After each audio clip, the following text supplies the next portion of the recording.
So I think we'll be live right now.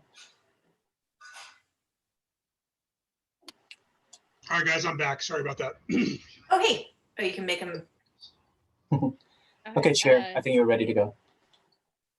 All right. Well, we have people, including any commissioners that are not on camera would be welcome to be on camera whenever it is appropriate for them. Would like to call this meeting to order for the April 14th Complete Streets Commission meeting. This is a teleconference meeting with Complete Streets Commission members, city staff, and members of the public participating remotely to ensure proper social distancing in this federal, state, and local emergency. Want to introduce Complete Streets Commission members and staff. I'm Chair Adina Levin, Commissioners present, Jackie Sebrian, John Cromie, Bill Kirsch, Lydia Lee, and let's see, is Mike Meyer here quite yet? Not yet.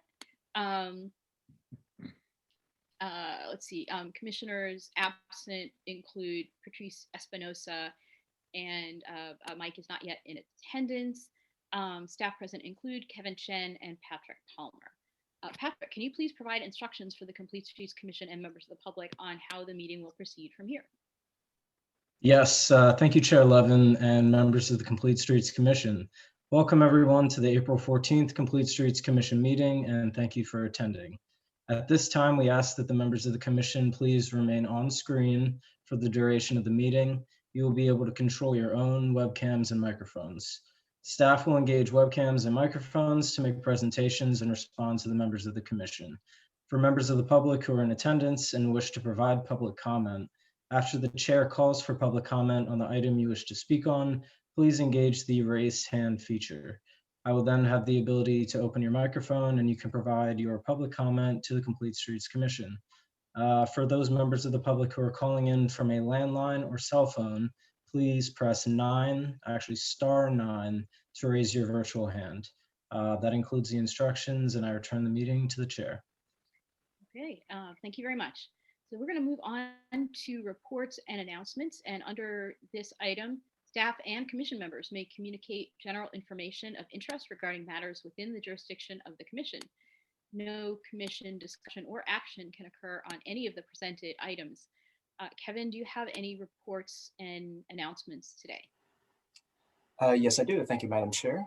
So if you allow me a couple seconds, just pull up my file here. So there's about a few items that the City Council have taken place that I wanted to share with the Commission tonight.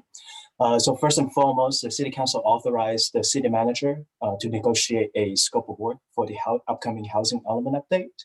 So this is an exciting opportunity for the city to look at the housing as far as the development of excuse me, housing is concerned. So for those that are interested in the project, definitely want to keep an eye on that one. Also, the City Council approved our Complete Street Commission work plan for this year. So that's really exciting as well. In the work plan, we have many items that we're hoping to accomplish this year. Also, the City Council provided some directions on the 5-year capital improvement plan, as well as the climate action plan. Normally, I wouldn't talk about those two together, but I do want to at least take this time to do so because it does involve our Complete Street Commission a little bit. With this direction that was given by the City Council is that they would like the Commission to continue our work plan for this year with regard to prioritizing projects and subsequently any actions thereafter.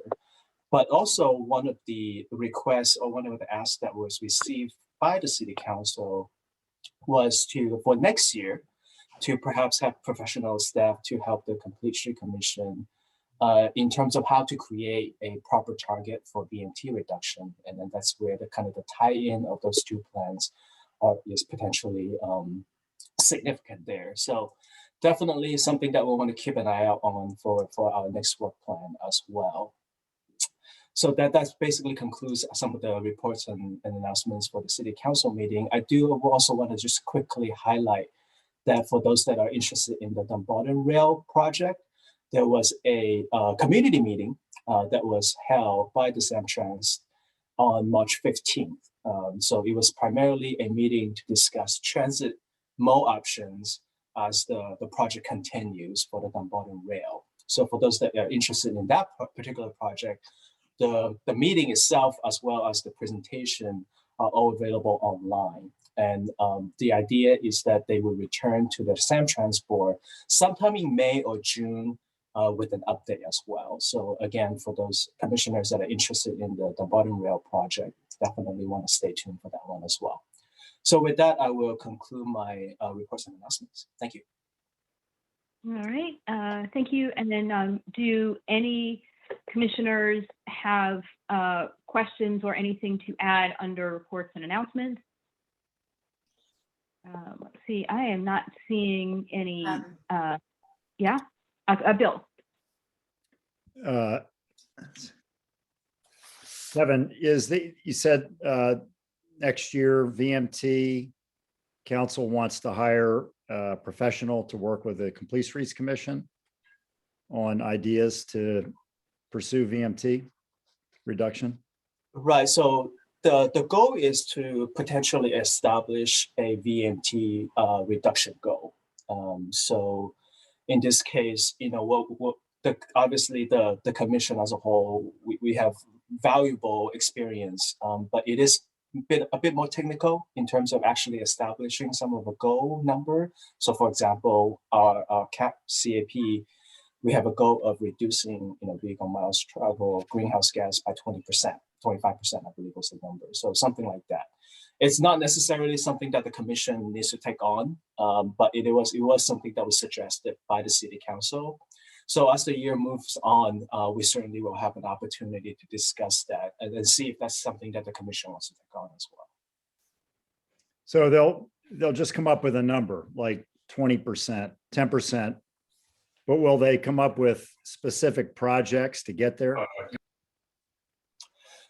So in terms of the projects, we currently do have a transportation master plan, which encompasses, you know, all different modes and projects. And one of the charge of the transportation master plan implementation subcommittee is to actually look at those projects and hopefully prioritize them in terms of the goals that the commission is hoping to achieve, which in this case, you know, we have safety, vehicle miles travel, et cetera, et cetera. So that aspect of your question, I believe it's being taken care of as we speak. So this particular element or request that we're getting from the city council is more about establishing a goal or perhaps some metrics. I would say that as we're currently looking at this, the scope is still fairly up in the air. We haven't really defined anything that should be or can be done. I think that really needs to take place in the latter part of the year as we start establishing our work plan for next year. Okay, thank you. And the staff report did describe that as a 2-year work plan item.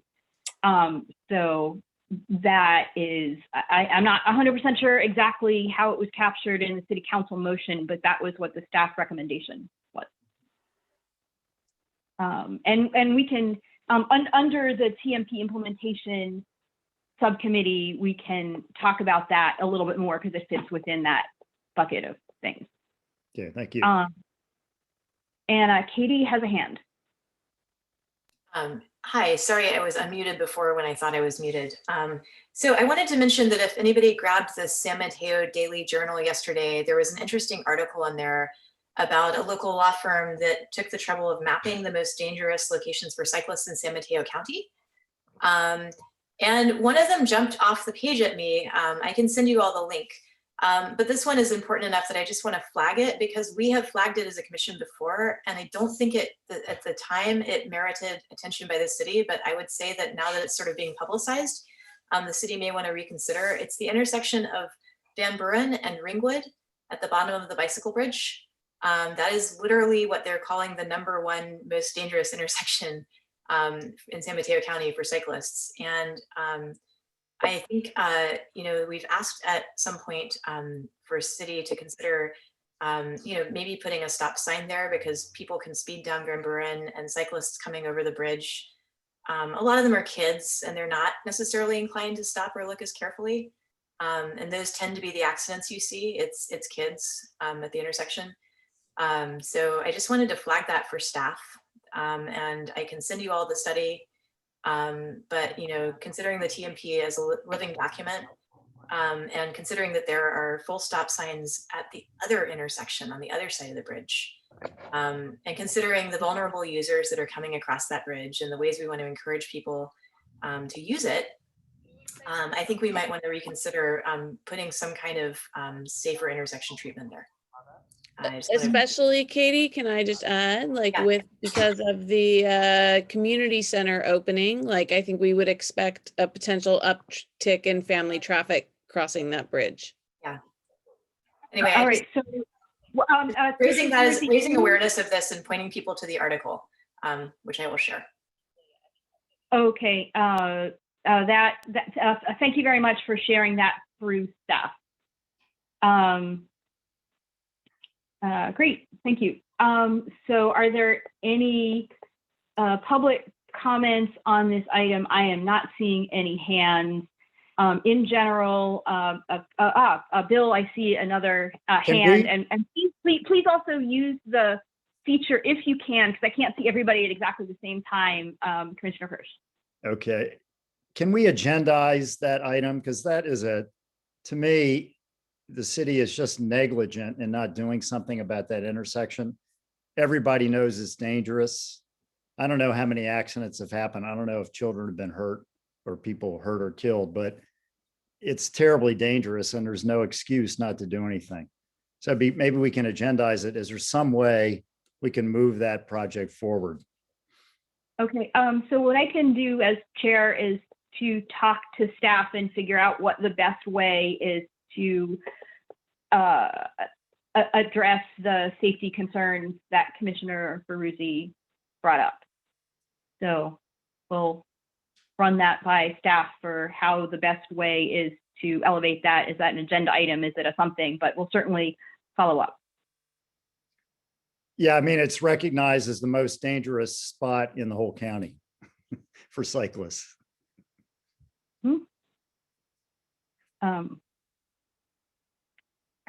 That certainly sounds like it's worth attention. We should, thanks to Katie and Bill for waving the flag on that. All right, we're going to move on to public comment, in which the public may address the Complete Streets Commission on subjects not listed on the agenda. Each speaker may address the commission once under public comment for a limited 3 minutes. Please clearly state your name and address or political jurisdiction in which you live. The commission cannot act on items not listed on the agenda, and therefore the commission cannot respond to non-agenda issues brought up under public comment other than to provide general information. Patrick, is there any public comment under the general public comment? It doesn't look like there is currently. I would like to just repeat for anyone who may have joined us late. If you do have a public comment, just engage the raise hand feature and I'll be able to unmute you. Or if you are calling in from a phone, you can press *9 and that will also raise your hand. But it does not look like we have any public comment right now. All right. Thank you. So we're going to move on to regular business, under which the commission considers recommendations from city staff on policy matters or administrative actions that require commission approval. The first item under regular business is to approve Complete Streets Commission regular meeting minutes from March 10th. Does anyone have any feedback on the minutes? Not. Bill, is that a hand about the minutes? Yes. Okay. Yes. Well, So we I think we approved the staff recommendation on Ravenswood, the repaving section, with a couple of try-fors or asks. But I don't even know exactly what's going in there. And I think I was under the impression that what we approved was 1 westbound lane, 2 eastbound lanes with a bike lane. And then we asked the city to look at getting a pedestrian refuge put in. But there's no drawing or schematic of what's been approved, so I don't know exactly what's been approved. I'm not sure what we approved. So I can certainly take that one and apologize for the confusion. So when staff came to the commission with a recommendation, the item specifically was to approve a design of 4 travel lanes in each direction. So that would be 2 in the eastbound, 2 in the westbound, with the inclusion of a new bike lane specifically in the eastbound direction only. So that was the item that staff had recommended and subsequently approved by the Complete Street Commission. And like Commissioner Kirsch mentioned, with 2 additional asks. One was to explore innovative striping for the westbound direction, specifically to highlight the sharing of bikes and cars. And then the other one was to, if feasible, to create a median island to provide some refuge area in the way by looking at potentially reducing travel lane width. So that was the motion that was approved. Yeah, I was under the impression, maybe I'm the only one, that thought what we approved was 1 westbound lane and 2 eastbound lanes with the addition of an eastbound bike lane. I never did hear that we were approving 2 westbound lanes. Am I the only one that thought that? Any other commissioners believe that we were approving 2 westbound and 2 eastbound lanes with a bike lane? Am I the only one that was under that impression it was 1 westbound and 2 eastbound? No, Bill, I thought I was with you on that. I'm trying to look back at it. Sorry. I like. Yeah, I think, I really feel like we so missed the boat. I feel like, I know maybe it was just an unfortunate circumstance, but I don't feel like what I thought we were approving was 1 westbound and 2 eastbound with a bike lane eastbound. I never heard that we were approving 2 westbound lanes and 2 eastbound lanes with the addition of a bike lane. Because I didn't think that was possible because we were adding an eastbound bike lane. Right. So yeah, and again, I apologize for the confusion. So I believe the staff report outlined the sort of the layout by. No, it didn't, Kevin. It didn't. I reread it. It didn't. It did not. Okay. Well, I certainly can reread go- it, and it doesn't explain fully what was being recommended, because it talked about concept A, concept B, and then it said staff is recommending only an eastbound bike lane. That's all it says. Okay, gotcha. And Yeah. so I feel like I was, how can I say, misinformed the way it was presented to us. It was presented in a way that I would not have approved. I would not have voted for that. Gotcha. 'Cause I Yeah, feel no, like, that we have a very dangerous crossing, and to do nothing about that it's just so, well. I actually think I see the source of the confusion. I'm looking back at the presentation, and concept B, which is what staff were recommending, does actually just have 1 lane and a bike lane. That's what I thought we were, I that's think what I thought we were, that that's might be what I the thought we source were of the voting for. confusion. But then, or there is a concept B. I think there was 2 different. I don't know. I don't want to get into the weeds here on this now, but I'll just say that I think that there are 2 different slides. There's a slide 9 from the presentation that shows the configuration that Kevin is thinking that we approved, and which is like concept B modified, I guess. Well, And then there's a slide that has there's slide 6, which has concepts A and B. And this concept B on slide 6 is the one I think you were talking about, Bill.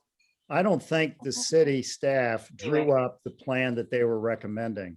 And I feel like I was, I say deceived. I know it was an honest error, but I feel like we blew it, and we're recommending something that I would not want to recommend to have done, because that, to me, the bike lane is great, but that crossing is one of the most dangerous crossings in the city, and something needs to be done about it.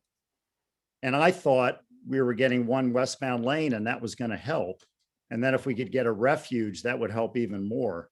But to hear that we're still at 4 travel lanes, that's a terrible outcome. And I would have never voted for that. Mhm. Let's see. So are there other commissioners who have the same concern, who thought that we were approving a project that was a different drawing than what staff has said was approved? There was no drawing. So, I mean, I'm looking at a slide, and in the concept B is slide 24 now in the document that's in the minutes. But was it part of when we had our meeting last month and that we had the presentation, the plan that staff recommended was not, I didn't see a schematic with that plan that we were being asked to approve. Right. Was So there? if I can just chime in real quick. So yeah, and I certainly, again, apologize for the confusion, but so slide, the page number 24 of 46, so slide number 6 of the minute package was a display of both concept A and concept B, which were the 2 concepts that we had obtained a consultant to analyze the traffic operation for. So, subsequently, then the next couple of slides were an attempt to demonstrate the queuing effect of those 2 options. And then, which then subsequently led to slide number 9, which is page 27 of 46 of the package, which was a staff recommendation, which, as Commissioner Peruzzi mentioned a little bit earlier, is a modified version of concept B. So if you look at that particular slide, it does show 2 travel lanes in the eastbound with the bike lane, and then 2 travel lane on the westbound. So, again, if there's any confusion there, I certainly apologize for that. And if there's a desire to bring this item back to the commission and maybe have another discussion of it, I certainly would be able to. I can talk to the city clerk to see how we can go about that from a logistics standpoint. But the original intent was to display option A and B as the options that were analyzed.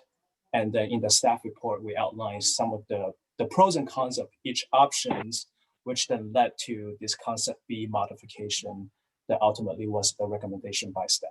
But Kevin, isn't concept B, when it was presented, showed 1 westbound lane with a bike lane and 2 eastbound lanes with a bike lane? And then the verbiage under that said, city staff recommends just installing an eastbound bike lane. It did not say maintaining 2 travel lanes, because we were looking at concept B, which has 1 westbound lane. So how can that suddenly become 2 westbound lanes? Right. So I certainly see where you are. So the verbiage that you're talking about would be kind of the first sentence of the staff report, which absolutely is what you have mentioned. The detail really comes in later on in the staff report under the staff recommendation, which we outline why concept A and B were not the recommendation and why we decided to go with ultimately the concept B modification version of it. And the staff report then subsequently provided some of the recommendations. But I certainly see where there's maybe more clarification that could have been done to highlight that. So yeah. Bill, I think that you've made your point clear that like you would not vote the way that you voted if the thing on slide 27, if it was clear that we were voting on the proposal that was on slide 27. So I want, because what your opinion is clear, I want to see if there are any other commissioners that would also want to rediscuss, bearing in mind that the image on slide 27 in the minutes is what was approved. I need either digital hands or physical hands, that if there's anybody who is with Commissioner Kirsch and wanting to bring it back. All right, I am Did this all happen not, last week's meeting, the last month's meeting? pardon? You Was weren't this there, last- Kermit. Kermit, you weren't there. Okay, thank you. Just getting confused by something else. I want to say that like this isn't agendized, so we can't really talk about it, and that I totally support Bill's frustration. I echo Bill's frustration with the options as presented to us, but I do not. But I knew what I was voting for, and I thought it was making things incrementally better, and that I mean I would probably, given the same information, make the same choice. Although I think we should be thinking bigger about things like this. Okay, yeah, and our choice tonight isn't to like discuss the trade-offs. Our choice is to say, like, we can say we're not going to approve this, we want to bring it back. And I am not seeing other commissioners that a critical mass of people who want to bring it back. So what do we do in terms of process-wise? How do we record Commissioner Kirsch's objection? It's not, it's not about not approving we have a process issue. What do we do? How do we record the fact that Commissioner Kirsch doesn't support the thing that he voted for because he thought he was voting for something else? Right, and I certainly understood what the ask is here. So what staff would recommend is we postpone the approval of this minute to the next meeting, and what that would do is afford me the time to consult with our city clerk to see how we can best address this error right here. I think it's clear that if this item were to be brought back, we would have at least one no vote from Commissioner Kirsch. So in this case, I think, as the chair mentioned, the intent there is clear. It's just a matter of how do we properly document that. So at this point, I would recommend that we table this item for the next meeting, and that it would afford me some time to consult with the city clerk to see how we best address this discrepancy there. Okay, thank you very much. Thank you. Okay.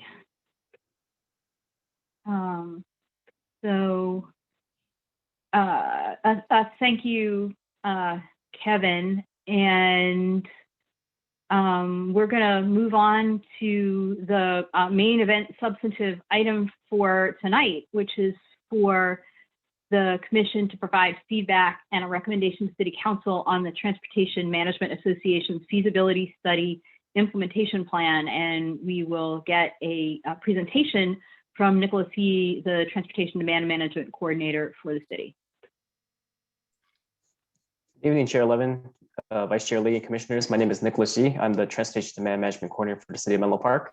I'm here tonight to give an update on our Transportation Management Association feasibility study. I'm joined tonight with our consultant, Julia Ween from Steer Group, who will help give a presentation tonight and an update. So just as a little background to everyone, the Transportation Management Association essentially is an organization that can help coordinate and consolidate services amongst members to help with TM measures and services and outreach. So it's more efficient cost-wise, and it can also reach people who might otherwise be able to afford these kind of measures. We're trying to look at different options that the city can undertake to help businesses of all sizes. So just as an update, we last went to the City Council in July of 2020, when obviously pandemic still going on, or just, I guess it's new at the time, only 3 months in. So At the time, we had 5 options on the table, and City Council directed us to pursue 2, which were the citywide option and the sub-region option. But since July 2020, a lot has happened. Pandemic has still been going on, so we're still not sure of the commute patterns and how people will return to work. Also, Manzanito Works, which was only Manzanito Talks at the time, became a functioning organization, and they launched their Ravenswood Transit Consortium in November 2020, which offered us more options to look at for the TMA feasibility study. So Julia and I will be here tonight to kind of give some updates of our next steps. So we went to City Council yesterday with an info item. We're looking to get some feedback tonight from the commission, and then we'll take that feedback and recommendations and work that towards our final recommendations and feedback from City Council in May, and then kind of wrap it up with our final report. So let me share my screen. I'm not sure if Julie will like to introduce herself even more in the meantime. Sure, thanks, Nick, and thank you, commissioners, for the opportunity to present today on the TMA feasibility study. My name is Julia Ween. I'm a principal consultant with STEER. We're a transportation planning firm, and we focus in particular, my team, on transportation demand management. So I will just jump into this because I know we have a good amount to cover. Do you want to go to the next slide, please, Nick? So we'll be just running through tonight the project background, trying to give a bit of an overview on what's been done previously, and then running through our preliminary recommendations and implementation plan. And then we'll discuss the next steps with you and hopefully have some time for feedback from this group. And if you want to go to the next slide, please. Great, thanks. So before we dive into this, I just wanted to give a quick overview of kind of the full scope of this project. As Nick mentioned, we began work back in September 2019. This started with an existing condition phase. So that included kind of 2 major elements. First being stakeholder outreach. So we held one-on-one interviews with stakeholders. We completed drop-ins at small businesses, and we solicited feedback directly from employees, with an online survey and some on-site tabling. We coupled that with some analysis of travel patterns, thinking about 4 major employment zones in the city and using streetlight data to take a look at when and where people were traveling. From there, we moved on to our options analysis of 4 TMA models. So we looked at 4 models as was specified in the scope of the project when we first started, and that included a TMA serving specifically small employers, 1 serving specifically large employers, 1 that served the whole city, and 1 that involved developing a sub-regional TMA in partnership with neighboring jurisdictions. So we reviewed each model based on kind of 4 factors that we have up on the screen there. The ability to potentially reduce vehicle miles traveled, the ability to change the overall mode shift of the city, the ability to engage with stakeholders and make sure that large stakeholders are involved in the process, and the ability to reach individual employees. And from there, our final phase involves providing recommendations for the preferred model, identifying expected costs and potential funding sources, and then outlining the city's long-term role in supporting the program in the end. So Nick, if you want to go to the next slide, please. Just going to give a quick overview of kind of what we found in our first 2 phases. So through the existing conditions research, we came up with 3 conclusions. First is that a good deal of the commute travel is really coming from outside of the city. But given the city's location at the edge of the county, transit service doesn't always provide a reliable option, especially for longer distance travelers. And this really reinforced for us the need of collaboration with regional and sub-regional partners for the city. We also identified that there are sometimes inconsistencies in the way that the city administers site-based TDM requirements. They could be streamlined and improved to just ensure that service is more complete across the city.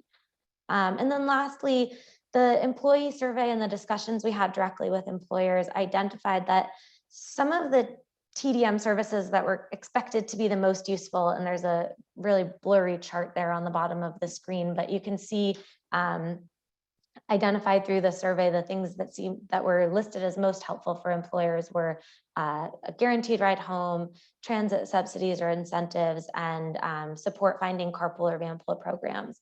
And those are actually all services that are available to every employee and every resident in Menlo Park and in San Mateo County through the commute.org program. So that really said to us that while the commute.org services are free and available for everybody, many people don't know they exist. There's really a need for improved outreach and improved information sharing beyond just the provision of the services themselves. And if you want to go into the next slide, please. So I mentioned before that the options analysis evaluated 4 TMA models. Nick mentioned that we went to council in July. We had recommended, based on our review of ability to reduce car trips and VMT and ability to engage stakeholders and employees, that the 2 models most likely to be successful were the sub-regional model and the citywide model. While those 2 models did make the most sense based on our existing conditions review, I think we're all well aware that we're living in a time of change, and there were kind of 2 major factors that made us consider or reconsider the analysis as we moved forward into our recommendations. The first being the COVID-19 pandemic. Obviously, we're all familiar with that, but it reduced the likelihood, in our opinion, that businesses, and especially small and medium-sized businesses, would be able to prioritize paid membership in a TMA. And second, as Nick mentioned, the Manzanita Works organization was formalized. So stemming from the Manzanita Talks sessions that took place in 2019, the Manzanita Works organization has a program now called Manzanita Transit that provides TDM services for employers across the Bay Area, and also allows for sub-regional specific coordination through consortiums. So both of these changes really led to our team feeling that we needed to rethink the ultimate recommendations for the city.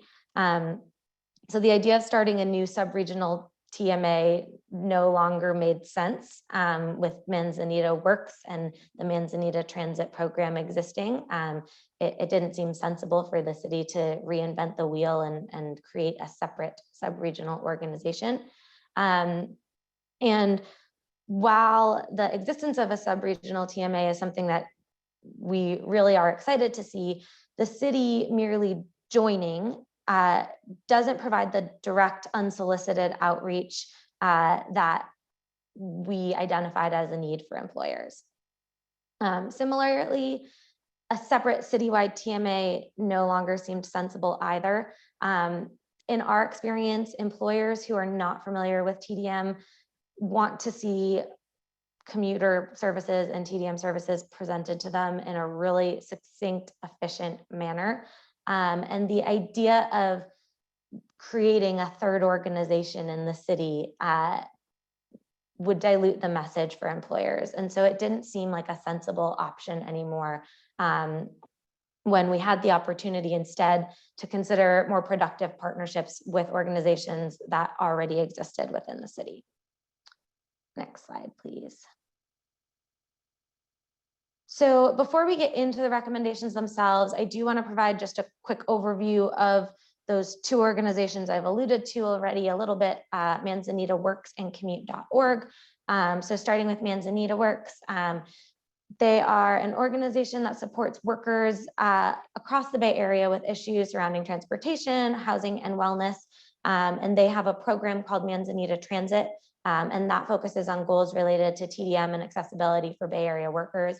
So they operate across the full Bay Area, but as I mentioned earlier, they help employers engage through membership-based consortiums, and those are sub-regional, so kind of smaller groups that cities and employers are able to align with.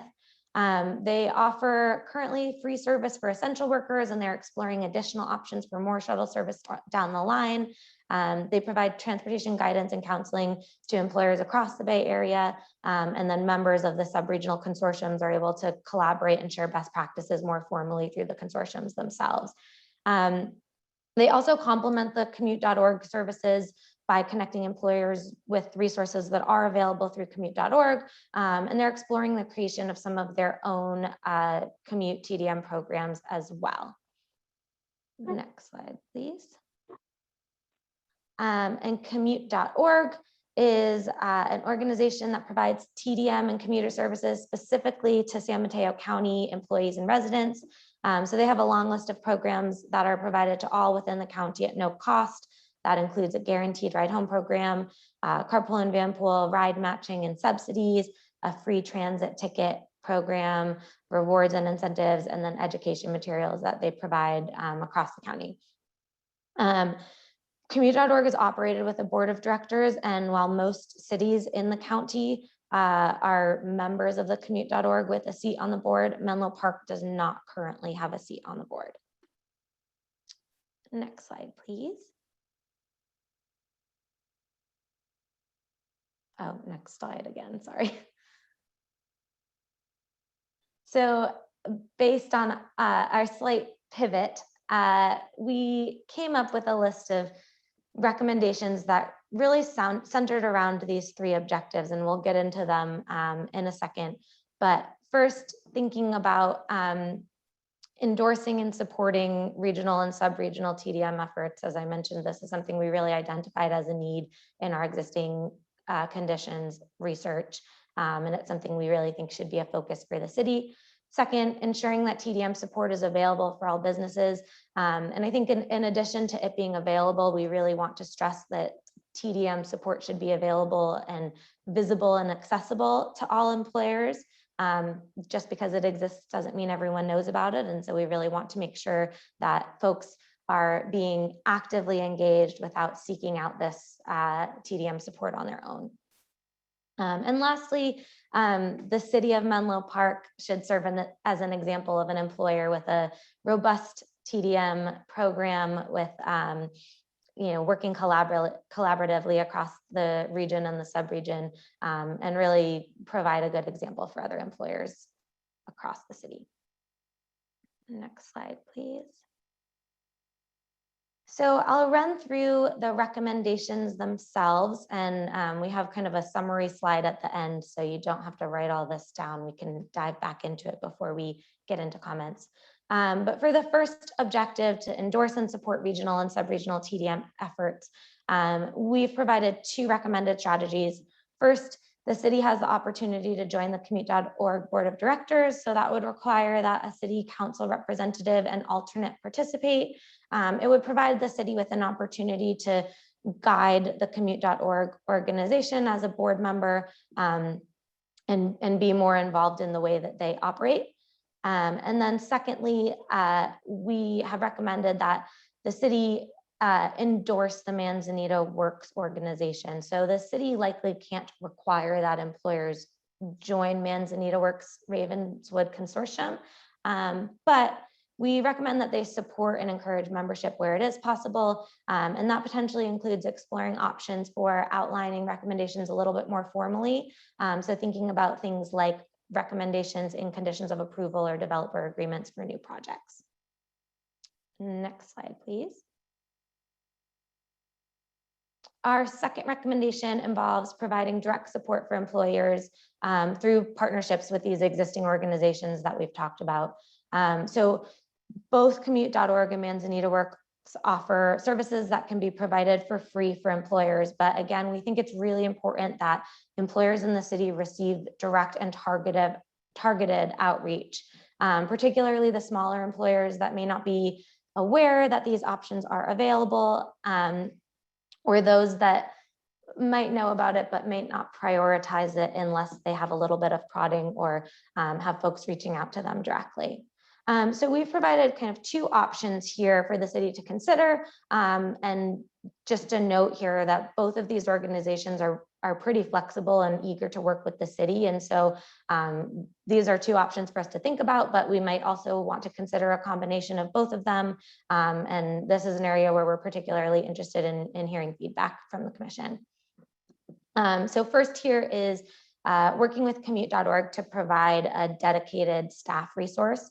So as we've mentioned, commute.org provide services that are beneficial already, but folks don't necessarily know they exist. So we think there's real value in supporting a person that's specifically dedicated to the employers in Menlo Park. They're able to undertake that unsolicited outreach, work more closely with employers that they might not have the bandwidth to do through the free service that's offered right now. So they've estimated that the cost of half of a staff person, so 20 hours a week annually, would cost about $100,000 a year. And we think that's pretty comparable to what would be expected staff time wise from a new TMA starting out. So if we had gone with the kind of citywide TMA option, that's likely the amount of staff time that would be required to get it started up.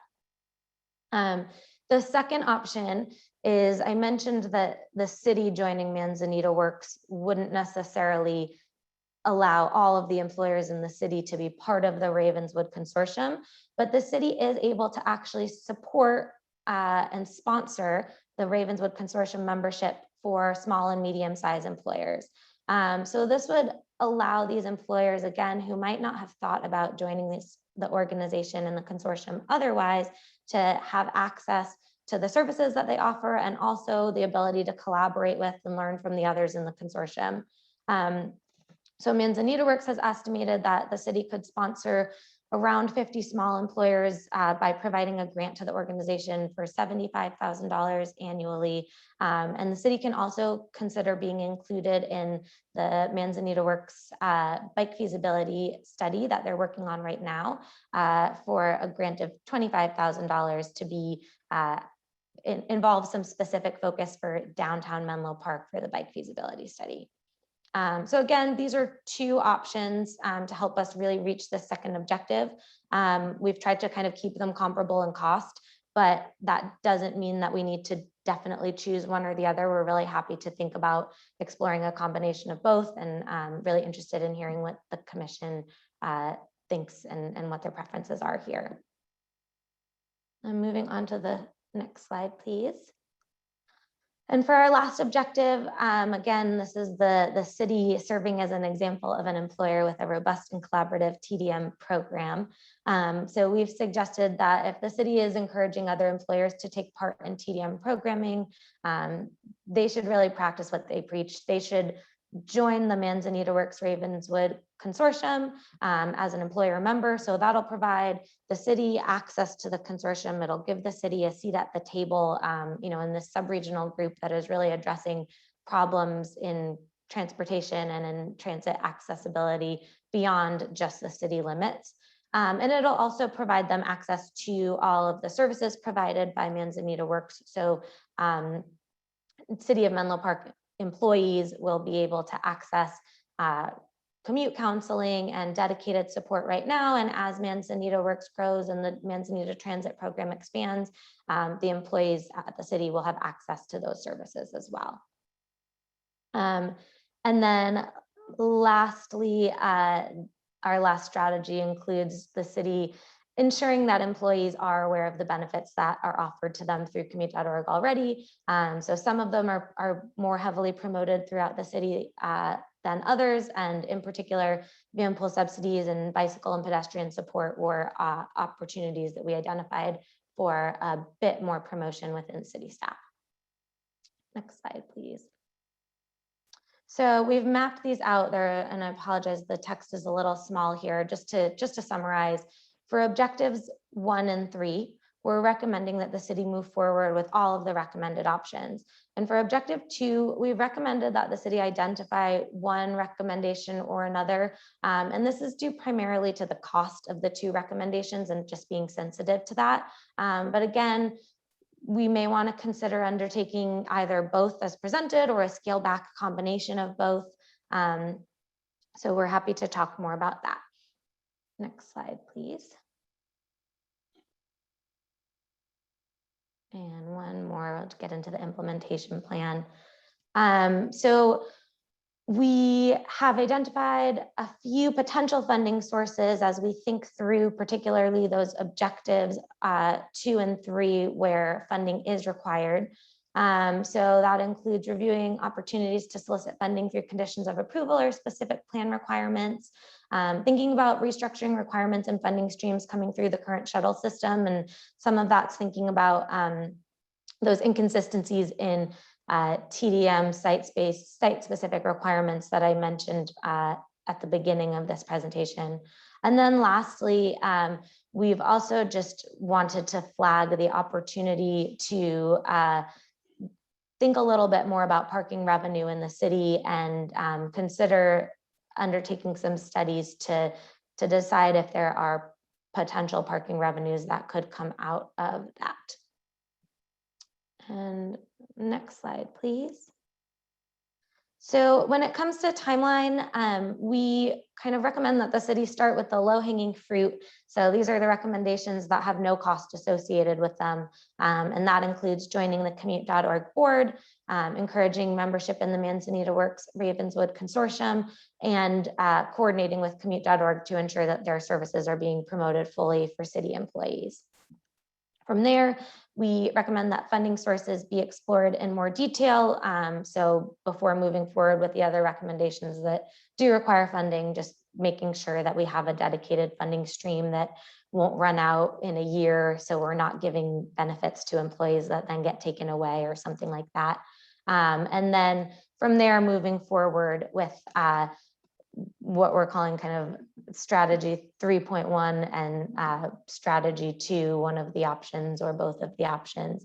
And that's the joining Manzanita Works Ravenswood Consortium as a member, and then contracting with or working more formally with one or both of the existing partners to provide some dedicated outreach support for Menlo Park employers.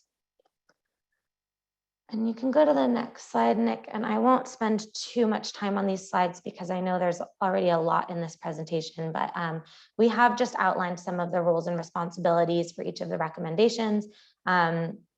So starting with the first strategy, joining the commute.org board will require just some time from the city TDM coordinator to liaise with the board and to update council regularly. It'll also, as we mentioned, require an elected official and an alternate to represent the city at board meetings.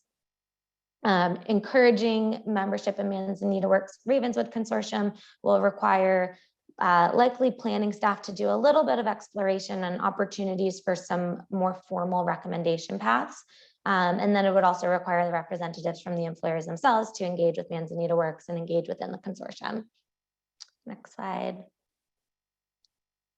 And both of the recommendations for objective 2, however we end up slicing this, would require city staff, probably through the TDM coordinator, to oversee the arrangements for both organizations, and then likely a little bit more time from city planning staff with working with commute.org to think about supporting developers and businesses in kind of developing their plans.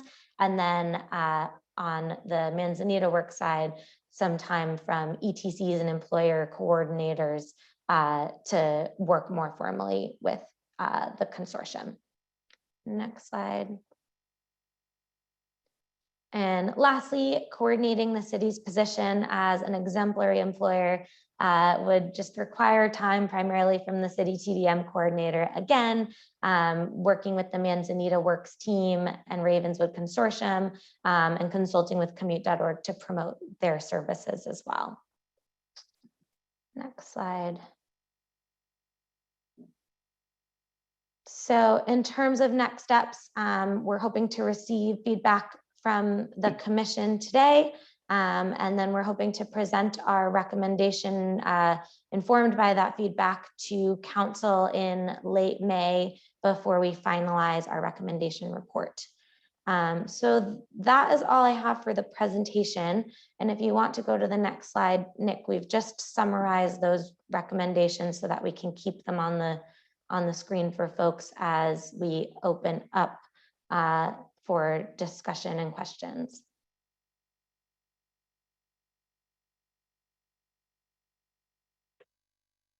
Okay. All right. Well, thank you very much for this informative presentation. This is really an exciting direction that the city has been building toward for a long time, including in, working and updating the city's general plan and having a direction to have transportation demand management to really address the city's traffic issues and provide commute alternatives. So it's exciting to see this come forward. First of all, I'd like to start with questions from commissioners. We will get to comment later after we hear from the public. I certainly have a bunch of questions to ask, but we'll start with other commissioners. We'll start with Commissioner Kirsch. Thank you. Thank you for that great presentation. There was mention of bike share and studying bike share. How can you describe again how that fits in to, or if it fits into the recommendations that you're making? Sure. So this is part of one of the options for providing more direct support for employers across the city. And so we had been working with the Manzanita Works team to think about how that could happen. And they had provided us with kind of a quote for how the city could provide grants to the organization to provide support through sponsoring memberships. And then as kind of an add-on to that, they mentioned that they'd be able to, for a grant of $25,000, they're working already on a study about bike feasibility. And so they would be able to include Menlo Park in that study and do some studying specifically at the downtown Menlo Park area.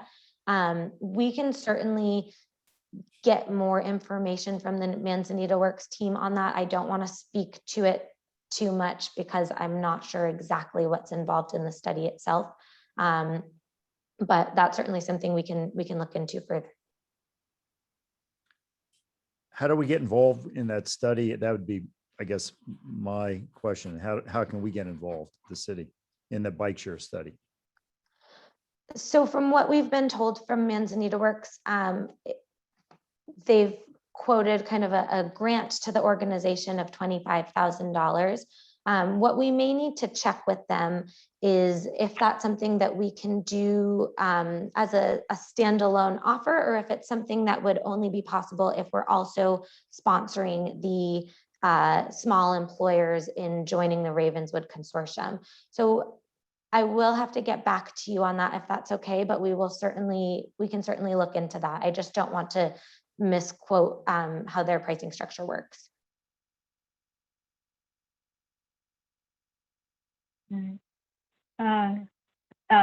Thanks. Commissioner Baruzzi. Okay, I'm unmuted. Oh, I have some questions, sure.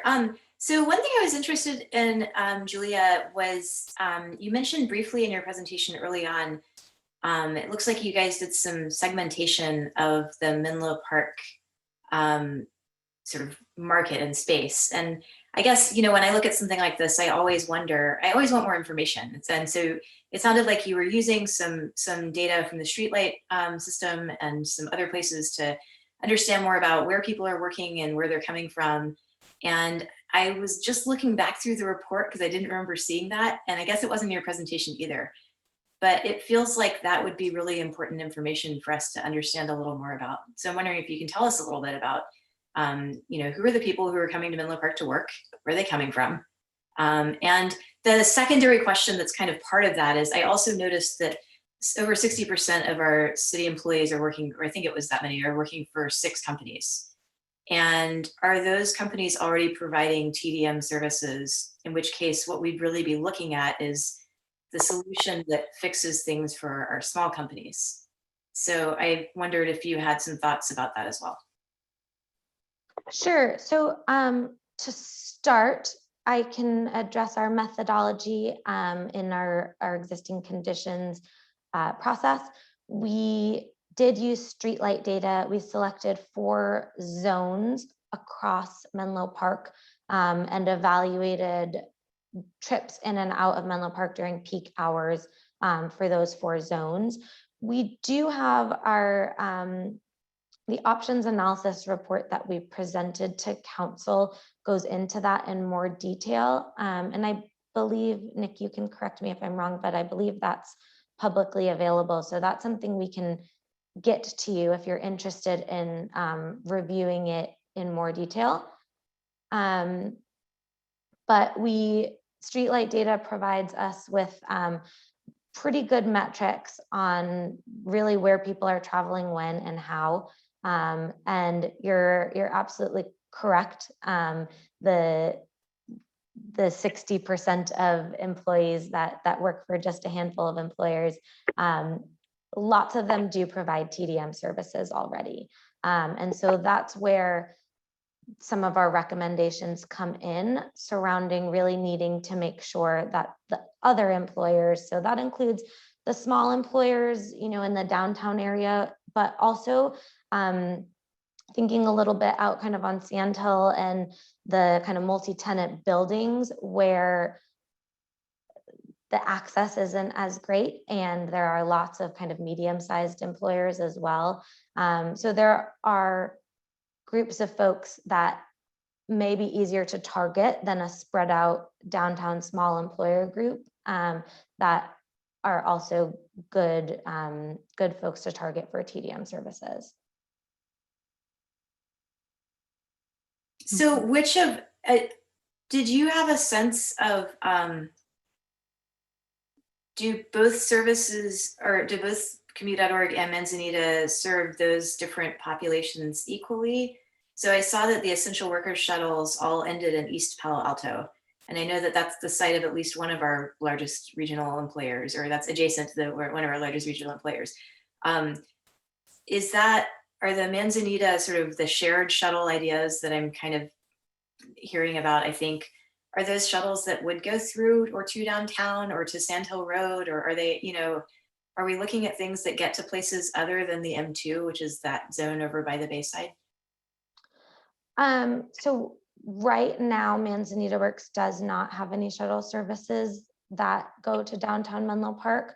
And I think that's really one of the benefits to the city of Menlo Park joining the Ravenswood Consortium, is being able to have that seat at the table, so that when new shuttle services are being considered, the city is able to have that voice and be able to influence those decisions a little bit. So I can't speak to what services will be coming out from Manzanita Works in the future. But I do think that the more involved the city is, the more likely the services are to serve the folks that need it within the city. Sorry, I'm going to stop dominating in a sec, but I have a follow-up. So if I'm a company based on Sand Hill Road, and I'm one of the lucky 50 people who get the $2,000 subsidy to join Manzanita Works for a year, I'm not getting a shuttle service for my employees, then I'm getting some consulting around bike services. And yeah, what do you get for a year of joining Manzanita Works? You wouldn't directly immediately get a shuttle service. You would get, again, kind of, even if you're a small business on Sand Hill Road, you would get that seat at the table to participate in the Ravenswood Consortium. And then you would also receive commute counseling. Any of your employers could access from Manzanita Works.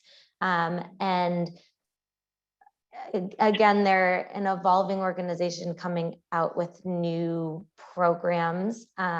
So when they do come out with new programs, you'd have access to them. And then even the commute.org services that exist right now that you might, as a Sand Hill Road employer, not know about, Manzanita Works would help connect you to those and make sure that you do know about them. So from the city's perspective, in trying to connect services that exist to employers and employees who don't know about them, Manzanita Works can kind of fill that gap as well. Oh, wait, so, okay, so we could spend $100,000 to have somebody from commute.org just promote commute.org stuff, or we could spend the same amount of money and have somebody from Manzanita promote the commute.org stuff and potentially additional things that to be TBD that are sort of Manzanita specific. Am I oversimplifying here? I'm just trying to just kind of wrap my head around. I think it may be oversimplifying a little Okay. bit in Okay. that both of these organizations have, they're not necessarily comparable. They both have strengths that are valuable and useful for the city of Menlo Park. And so we really don't want this to be an either Manzanita Works or commute.org Sure. choice.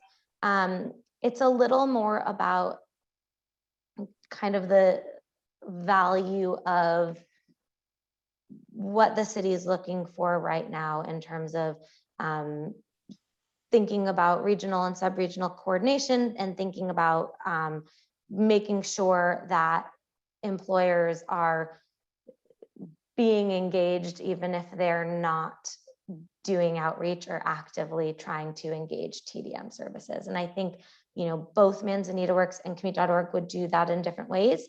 And so that's why we have those kind of two options that we could try to play around with and maybe think about both of them. But that's why we've laid them out those in two ways like that. So, okay, my final question, and then I'm going to stop talking and let other people talk.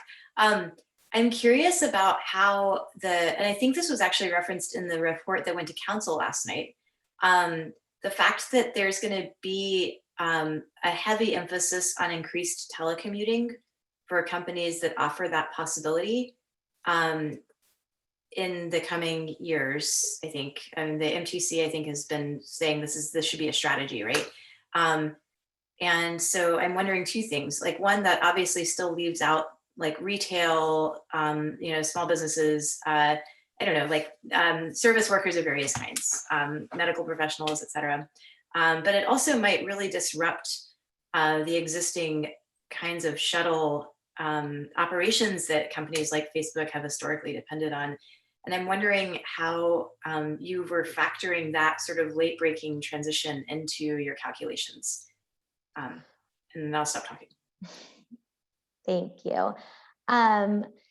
So certainly that's something that we had to kind of pivot around in the middle of this study. And I think that it changed the way we were looking at things in that we focused a little bit less on employer shuttles than we thought we might be when we first kind of entered this process. One of our focuses was all of the employer shuttles that, are they duplicative and are there things we can do about that? And as folks from some of those larger companies began working from home, we really did focus more on the, essential workers that are served by Manzanita Works shuttle, for example, and really the need to support the smaller and medium-sized businesses because of that. So that's sort of how those recommendations came about.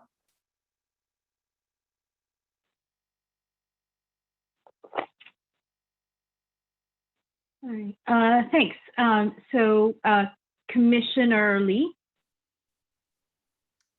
Hey, I have some maybe TDM 101 questions that maybe Julia or Nick might be able to respond to. So I saw in the staff report that essentially the city is the current goal is to get companies that have over 25 employees are supposed to have 40% of their commute miles be non-single occupancy vehicles. Is that right?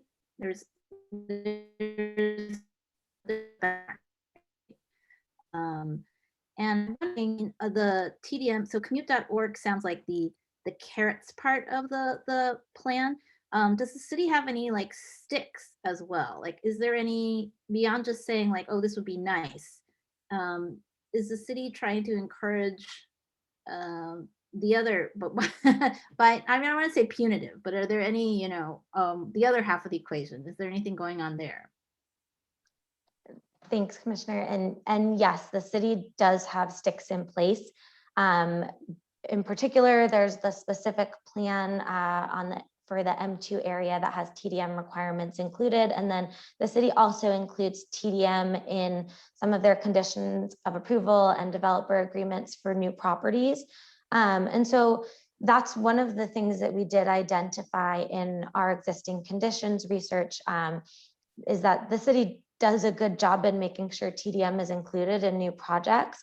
However, some of it is duplicative or contradictory. A prime example being one of the properties in the Bayshore area that is required to have a shuttle for their tenants, but their tenants are Facebook, and Facebook provides their own shuttles. And so we think there's a little bit of kind of cleaning up and thinking through that could be done.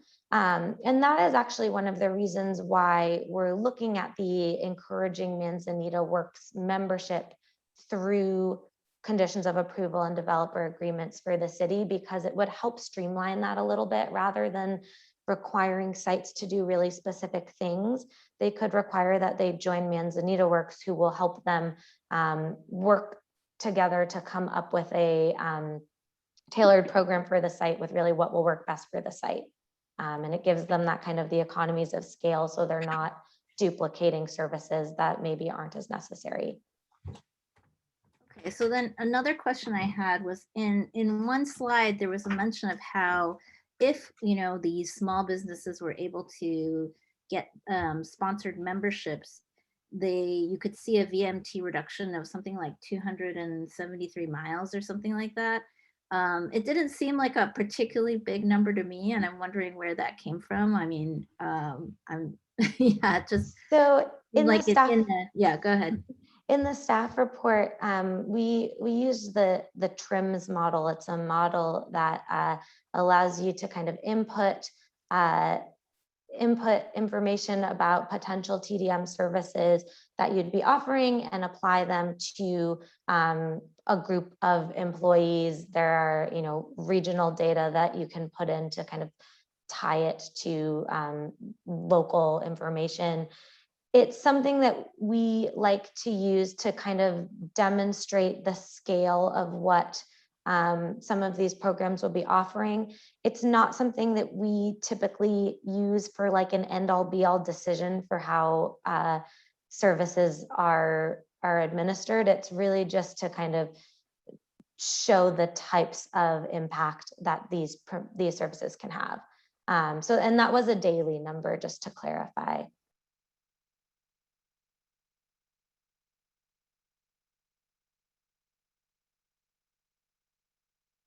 All right, thanks. Commissioner Sebrian. Okay, you guys, there have been, you've all asked really good questions, and I have just a small one to clarify my understanding. These, all these shuttles, like none of this is something that's accessible to the residents. Is that correct? This is all employees based. So the Manzanita Works shuttles are open to all essential workers. And though I don't believe that they deadhead from East Palo Alto out, I think for Menlo Park, they may not serve residents, because they make the trips from the rest of the Bay Area to East Palo Alto. The commute.org shuttles are open to all residents and employees in the county. Okay, thanks. All right. So I've got a few, thanks to commissioners for lots of questions, and I've got some more. So one of the, so in terms of thinking about the city council eventually wanting to have goals and trip reduction, VMT reduction, mode shift, whatever the metric is.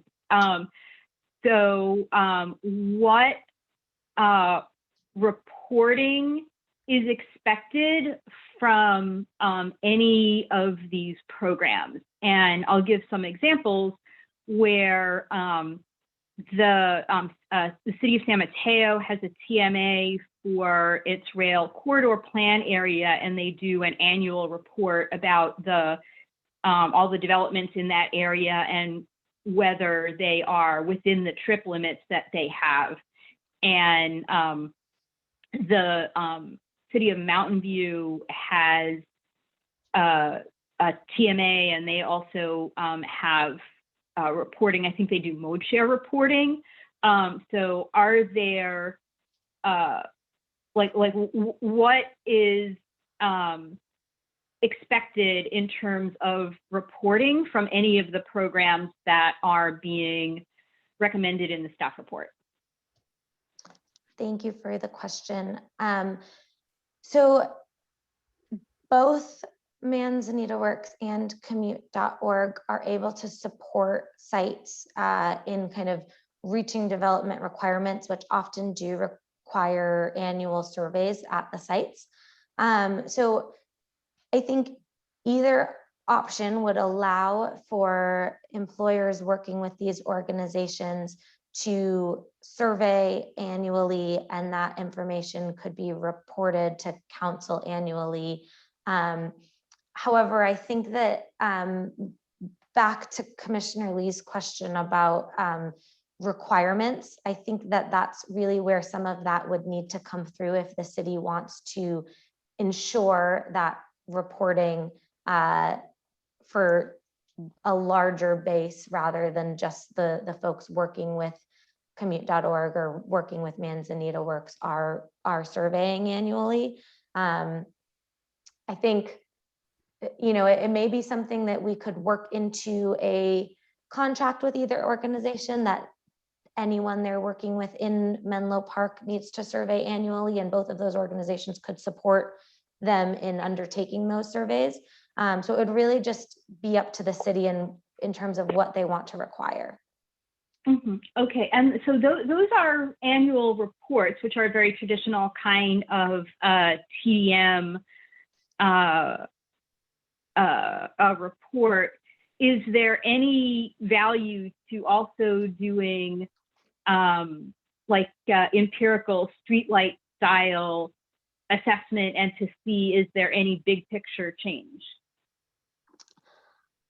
There may be. I might suggest that while TDM interventions are typically quite successful for how much they cost in comparison to larger infrastructure projects, because of that and because of the reach of the number of people that folks will be interacting with, I'm not sure that streetlight data would be able to capture a major change in a year, for example. What we typically suggest is surveying and getting the more granular data that really demonstrates the kind of person by person change in behavior.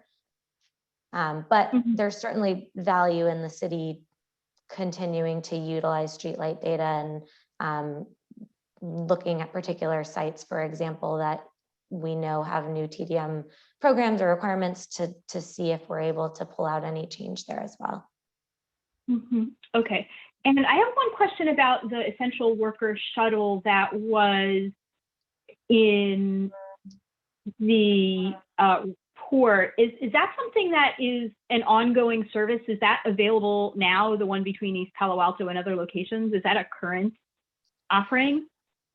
As far as I know, it has actually been put on pause because Manzanita Works had it running and now are trying to just reevaluate where it will be going, but I think it should be back up and running soon. And okay, we can so find out exactly what those dates will be. Okay, I think there was a representative from Manzanita here, so I'll ask them if they when we get to doing the public comment. Let's see, other questions. We got an interesting letter from the Palo Alto TMA talking about other offerings, other TDM offerings. Was that something that STEER had looked at, and is that something that you think that the city should be looking at in addition? Or is that like disqualified for some reason? I wouldn't say disqualified. We talked to the Palo Alto TMA a few times during our research, kind of initially in our existing conditions outreach, and then again more recently. And initially, and I think as that email mentioned, the Palo Alto TMA is actually able to operate services in Menlo Park. And that was something that we were initially really interested in because it could provide a potential kind of Kickstarter for something sub-regional.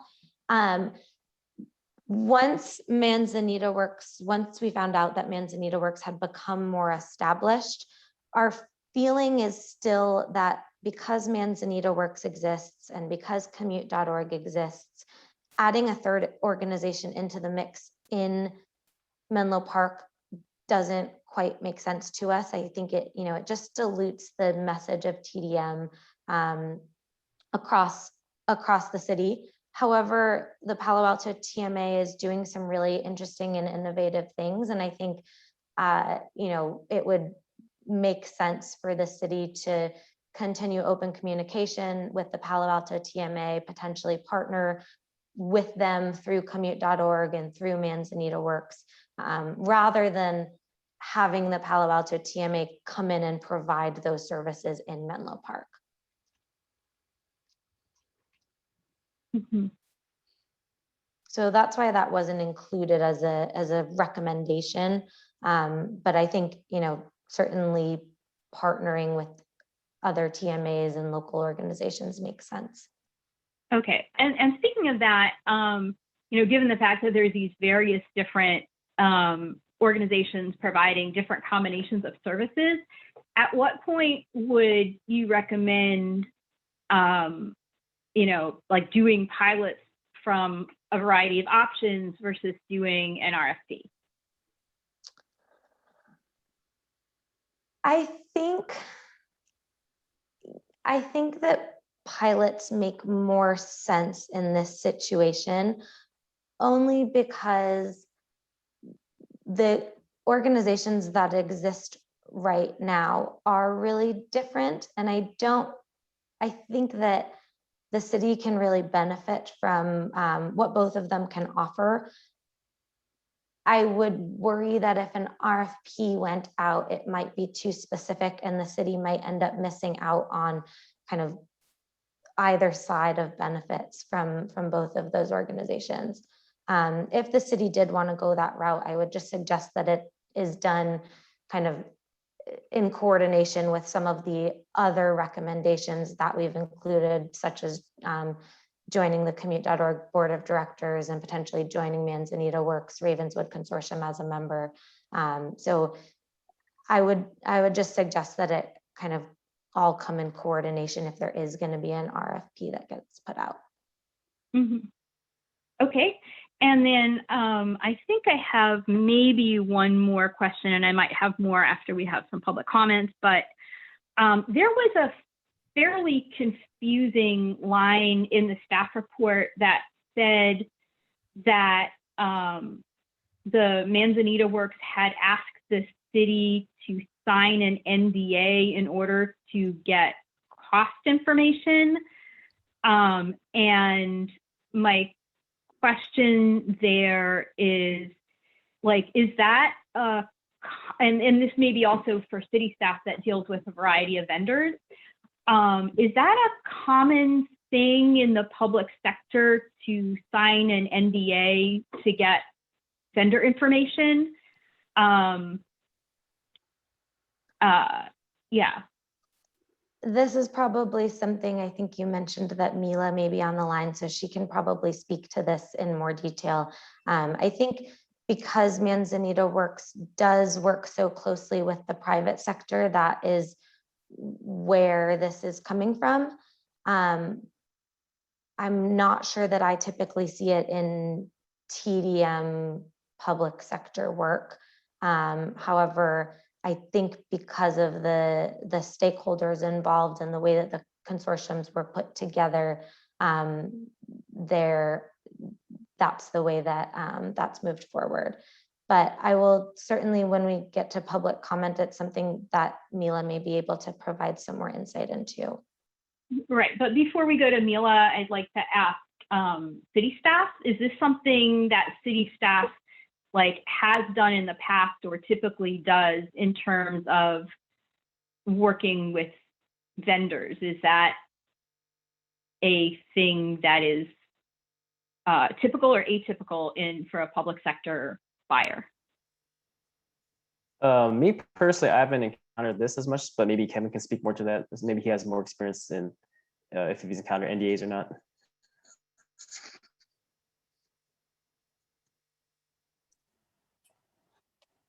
Thank you, Madam Chair. So I guess I just speak personally with the type of projects I work on. You know, we rarely have to run into the case of an NDA. Typically, in the public works sector, if we have a design project that is ready to go out in construction, typically involves materials that may be provided by a certain company. But at the same time, we always have verbiage in there that says, you know, the contractor is allowed to either select that particular company or any other company that provides a equivalent material. So for example, I think for this group, you guys are probably familiar with the rectangular flashing beacons that have recently been up in the city. So when we put that contract out, the verbiage will say something along the line of, we will have a list of specs that we're looking for in the material, and there will be a line that says you can find companies that meet this spec or equivalent equal. So that's our way of making sure that a broader market is being evaluated. Not quite necessarily in the way of an NDA, but I guess it's just a way of trying to share with the commission that we typically would allow the contractor to go beyond just a single market and explore other alternatives, as long as the specs of the material itself is of our standard. Mm-hmm. Okay, and actually I have just one last question and then I want to hear the public comment. And that is, I didn't see that much in there about public transportation. I saw that so before the pandemic, the city was a customer of the Caltrain Go Pass, which was put on pause for the pandemic. And one of the things that the San Mateo TMA does, and it sounds like the Palo Alto TMA does, is do bulk purchases of transit. And is where does public transit fit into the offerings that are being contemplated? So thank you for your question. Commute.org does provide transit subsidies. So they're not necessarily ongoing bulk pass purchases, but they're small subsidies for folks who are starting transit for the first time. There's research that demonstrates that once folks try a new mode and get comfortable with it, they're much more likely to stick to it. And so the Commute.org program does offer subsidies for new transit users. One of the reasons we didn't focus on public transit as much is because of the streetlight data review that we did undertake, and looking at kind of some of the longer trips that came from outside of the county, and really the inefficiency that current public transit options provided versus other options. And so I think that, where the recommendations do address transit is in the regional and sub-regional coordination and the ability for the city to really involve themselves and advocate for improved transit options to and from the major employment hubs in Menlo Park. Mm-hmm. Okay. Okay, I might have some comments on that when we get to comments, but we'll move on to public comment. I see that there are multiple members of the public here, and so can staff describe the instructions for public comment in the Zoom meeting? Yes, thank you, Chair. I'd just like to go over again, if you've joined recently, just use the raised hand feature. I see we have one already. If you'd like to be a public commenter, and if you are calling in by phone, you can just hit *9, and that should do the trick. So it looks like we have Mila as the first public commenter. Okay, great. So Mila, you've got 3 minutes for a comment, and people may also have questions for you. Great. Hi, everyone. Mila Zelka. I'm the CEO of Manzanita Works. I made some comments last night at the City Council meeting, so I will spare repeating them. I just want to say thank you to staff for making some slight amendments based on a conversation I had with staff today and the meeting last night. I do want to highlight a couple of things. With our essential worker commute shuttle pilot, it is paused for the last couple of weeks because the demand was increasing and we needed to rethink some of the stops. I want to clarify that there were 6 buses that were all coming to the Ravenswood Family Health Network, which is a member of the consortium at Bay and Pulgus. And then from there was actually connecting shuttle service to Palo Alto, Mountain View, and Sunnyvale. And the Palo Alto stop was connecting the essential workers to public transportation at the transit station there. It is also open to residents. So when we start it back up, hopefully in the next couple of weeks with renewed routes, if you are an essential worker, you can get on the bus and take it to, let's say, from Bay and Pulgus or Clark and Tinsley, you can take it to the train at Palo Alto Transit Station and to other destinations from there. On the grants piece, yes, there is a lot of flexibility on the grant structure. I want to clarify that what we put out there was this idea of supporting small businesses, which are under 50 employees, and service sector. So that includes Trader Joe's, Safeway, Draeger's, Stanford Park Hotel. And we have relationships with many of those employers right now. On the bikes piece, that is also a standalone opportunity. We are contracted in partnership with Bikes Make Life Better.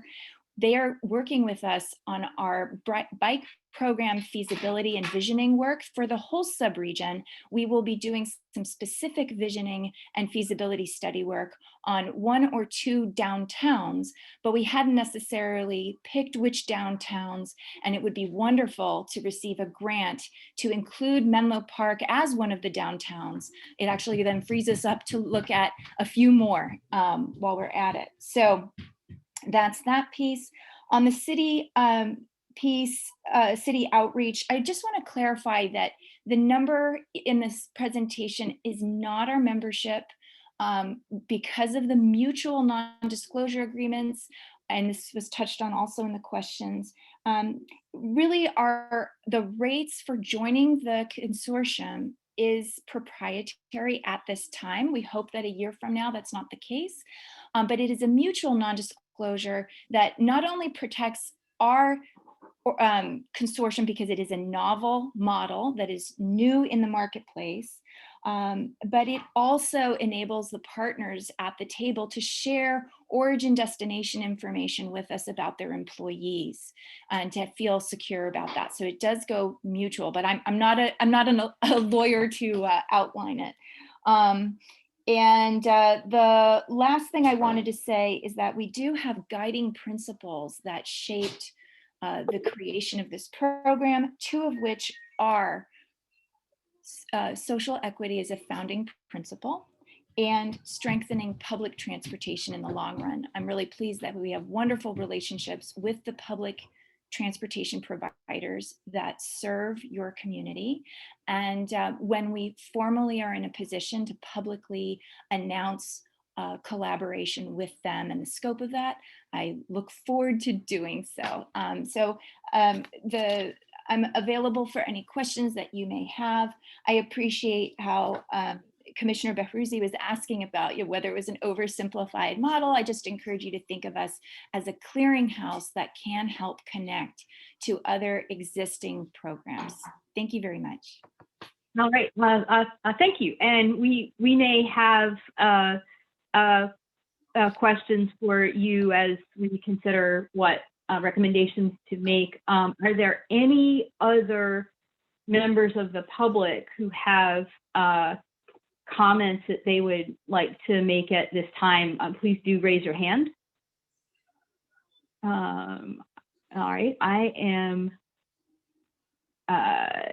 not seeing any. I have at least one question for Mila, which is,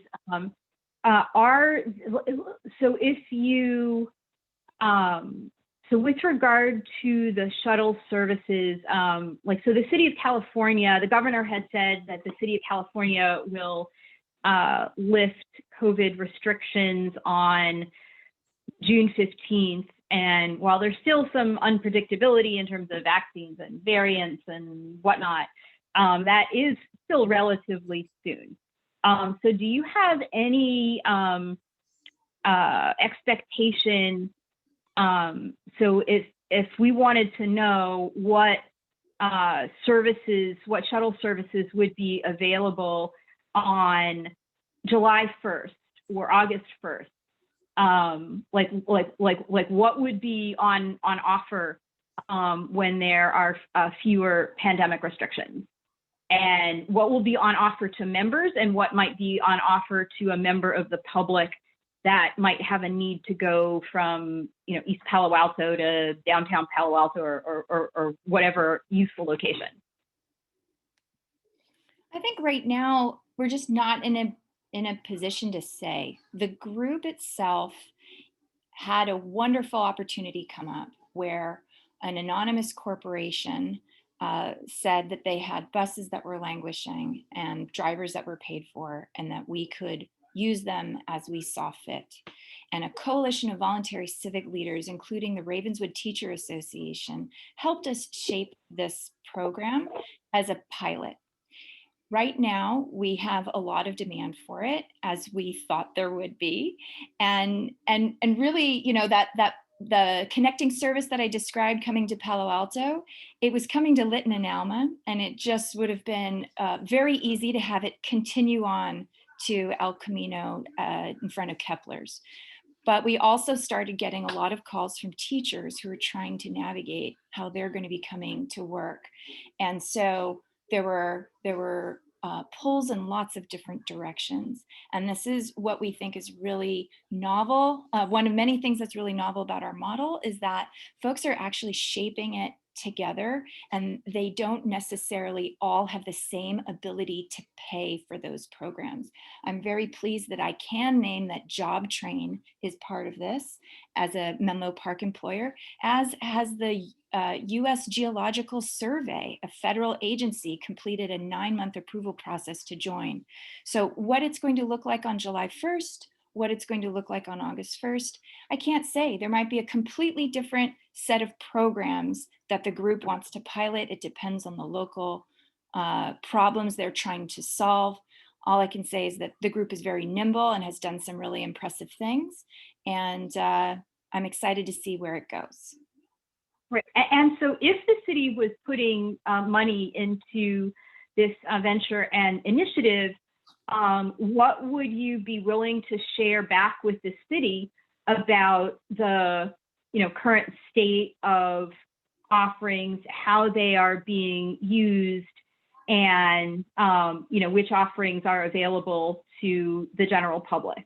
So like fast forward to let's say that the city does participate in some of the elements that are in the staff report and contribute some funding. And there's been, as things change after the pandemic, services go through various different iterations. It's now December. The city council wants to know what has happened.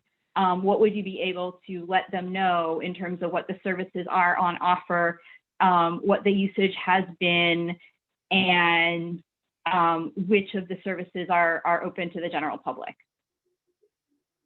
Sorry, that was just, I don't know if I kept up with that, but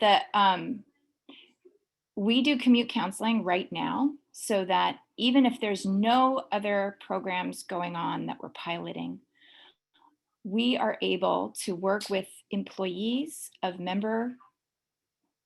employers on what options are available to them right now, whether it's commute.org or public agencies or other private opportunities that are out there. In the meantime, we are developing a whole host of other programs that are very much like a traditional TMA. So I'm not in a position to announce those. They're not available right now. We don't serve the public. It's not an open public thing. However, there may be programs that the donors behind them may choose, like the essential worker commute shuttle, that was open to any essential worker. You didn't have to, the Ravenswood City School District used that. So they didn't have to join to access that. But if the city were to give us a grant, I would assume that in the grant letter, there would be some criteria by which we would be evaluated and that they would hope that we would achieve, and that we would come back to the city and present what we had done with those grant funds. Just like any other grantor. It's not that we're a vendor coming in. Mm-hmm. Okay. Thank you. Let's see. Do any other commissioners have questions and comments?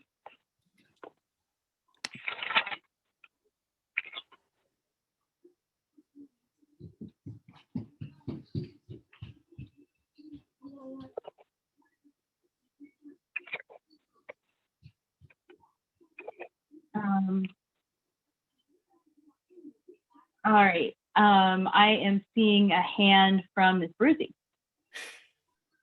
I waited for a while to see if anybody else wanted to talk. Sorry, guys. I dug up the data that was presented to City Council maybe a year ago about origins and destinations of people in the different zones, which to me feels like, if to me, like understanding, I kind of want the pie chart, like how many, like where are we already good on mode share? Do we not have to worry about Facebook because they're kind of taking care of their stuff? But is downtown commute patterns the thing we should really be homing in on? To me, if I were, for example, on City Council, I would really want to understand the scope so that I could target, the appropriate response for that problem might look different from something where we were still looking at large employers, for example. And one thing that really stuck out at me, which is kind of obvious in hindsight, is this great limitation of streetlight data, which is that you can see where people are coming from, but you don't know why.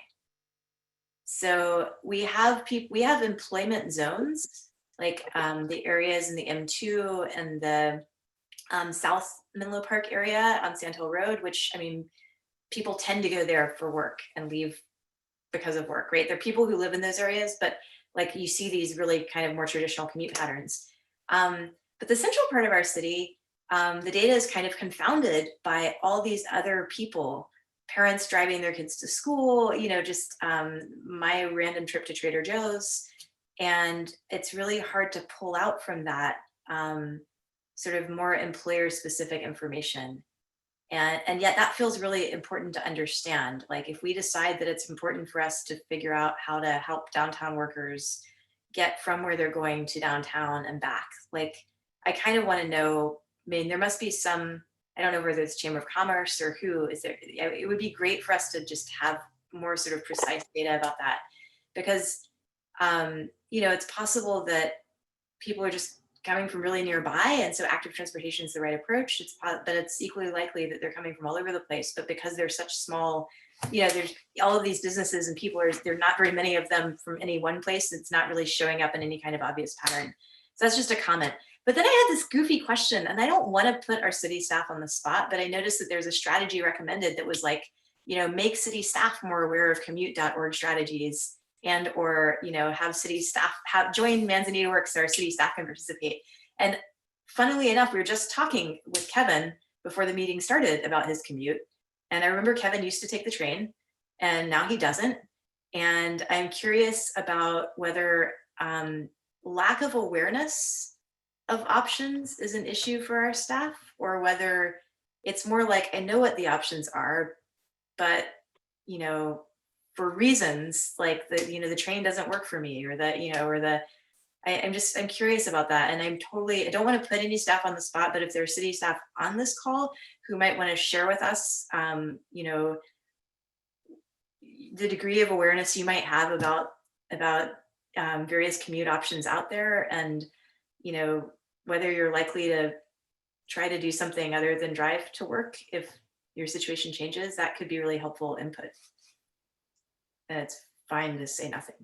Sorry. Just livening it up a little bit. Were we done with public comment already? Sorry, I thought I only hold one public comment. We're moving on to our comments now. Well, there was only one hand from the public, and I did ask a couple of times. So we are on to discussion, and because people were so silent, if there are any hands as we're discussing, well, I'll take comments from people who maybe have ideas while we are discussing. Nick just unmuted. Nick, were you going to answer my question? Yes, I'm on the hot seat now. So to answer Commissioner Baruzzi's question, so essentially that's me at the end of the day, because one of my many hats does include the employee commuter benefits. Kind of alluded to before, we offer our Go Pass. We have a transportation allowance, which offers like an incentive to bike or walk to work. And then we also have a commuter check. So we have a different array of programs to offer to our employees, but sometimes it does come down to awareness and outreach. So I can only do so much to a certain degree, honestly. Like we have commute.org highlighted on our intranet to a certain degree. I mentioned it here and there. There's a brochure outside my desk. We mentioned commute.org during their annual community challenge, which kind of coincides with April and May. So like Bike to Work month or bike month in May. But in general, there's only so much we can do to a certain degree, because there's those that say take the train, like myself and Kevin included. There's others that they can't say use alternative modes. And then there's others that are just on the fence or they don't know. So usually I try to make it as easy as possible to actually give one-on-one counseling. So for example, just the other day, I have a coworker that comes in from Stockton, and he didn't realize what his options were per se, other than ACE and Caltrain. But given that there's a new Caltrain schedule that was released in March, there's still only one train an hour in Menlo Park essentially. But if you go to Palo Alto, you can actually get 2 trains an hour. So I was telling him that, because from personal experience, I've done it myself, you can scoot like that 1 mile from Palo Alto to City Hall, and that actually will give you 2 options for the train. And he wouldn't have known about that, honestly, just by trying to use, say, Google Maps or any other kind of trip planner. And I'd like to think that when I can offer it, I hopefully do give, good advice to a certain degree, but obviously I'm limited in my capacities. And, having that kind of one-on-one coordination is what we're trying to offer to all employers at the end of the day, in that they can actually figure out their commutes and know what's out there. But kind of on a related note from earlier, half the battle is advocacy, because you can offer transit passes, but if the service isn't coming to you where you need to, then it's kind of pointless. Like say, for example, if we have all these people coming from the East Bay, they could theoretically use Dunbar Express, but if it just comes short of Menlo Park, then what's the point, right? So it's just things like that. It's just a whole array of things we need to kind of approach to actually get people to try to shift to these alternative modes. So I'm not sure if that answers your question, Commissioner, or not, or puts me more on the hot seat. No, that was actually really helpful information. Thanks.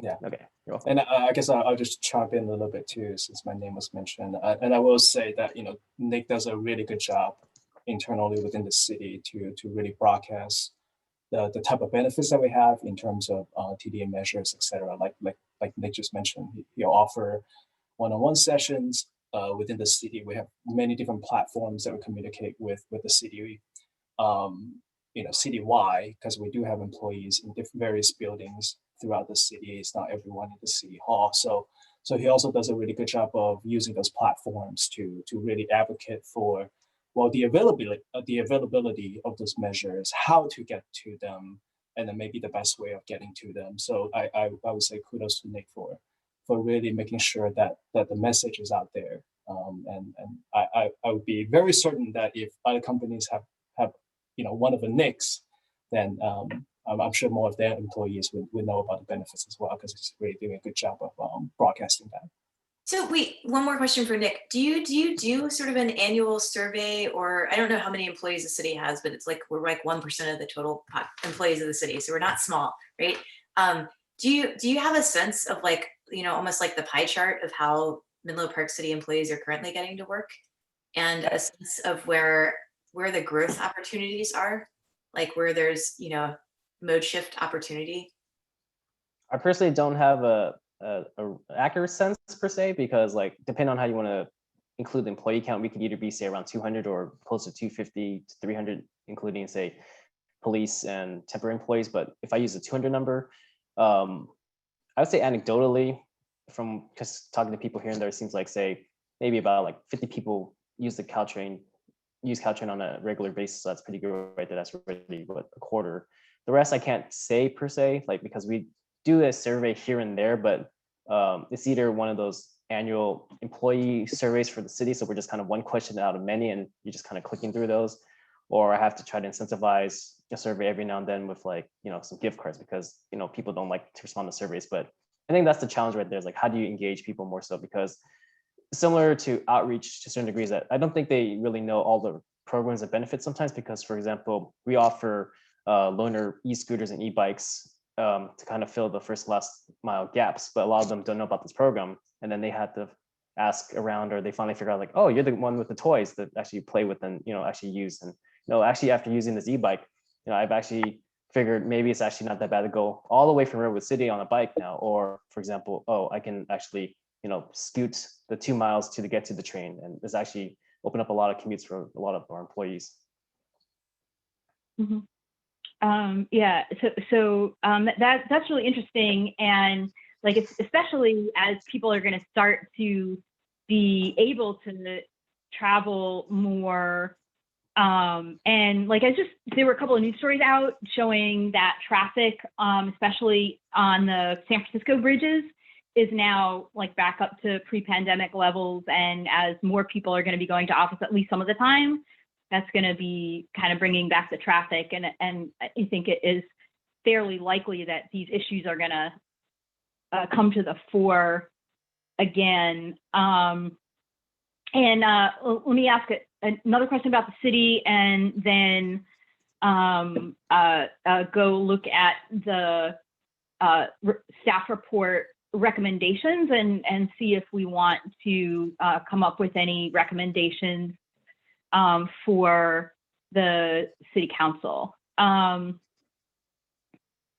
So, by the way, do you know if the city is thinking about going back to the Go Pass when the restrictions are over? I know that Caltrain's service is pretty limited right now. I don't know when they're going to bring back service. I know that BART was just talking about bringing back its service in September, getting back to its pre-pandemic schedule. I don't know what Caltrain is doing, but it could potentially be similar.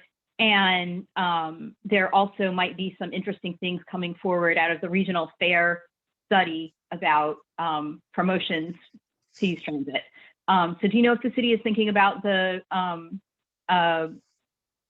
go pass yet, or is that like a later decision?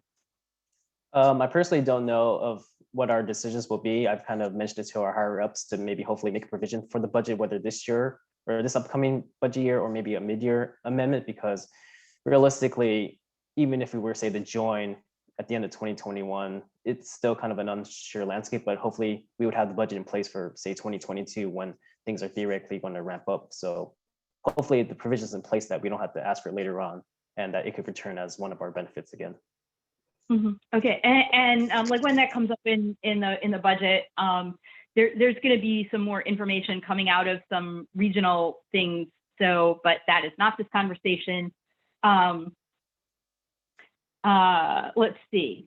So I want to start with the things that are in the staff recommendation, and then maybe have some comments about things that are related but not in the staff recommendation. So can we go back to the slides and look at what the recommendation was? And is there any version of that thing with the recommendation that was not white on light blue? Because I must admit, I am not able to read white on light blue. What would be the best slide, Julia? Maybe the last one that just kind of has the objective 2 kind of combined into one, but it at least lays out, yeah. There's also the staff report, which is written in black. Adina, if that's useful. Yeah, actually, can staff bring up the thing that was in the staff report that had the various different options like A and B, etc., but it was in black on white rather than in white on light blue, and bring that up so that we can look at what those options are and make some recommendations that may utilize them or modify them. It's just helpful to start with something that we can read. Yeah, let me pull that up. Give me 1 sec. Thank you.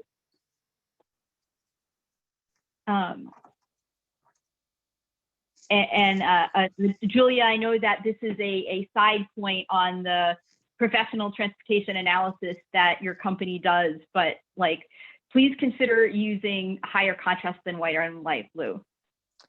Absolutely, I apologize for that. Thank you for pointing it out. Okay. While we're bringing that up, can I ask one more question?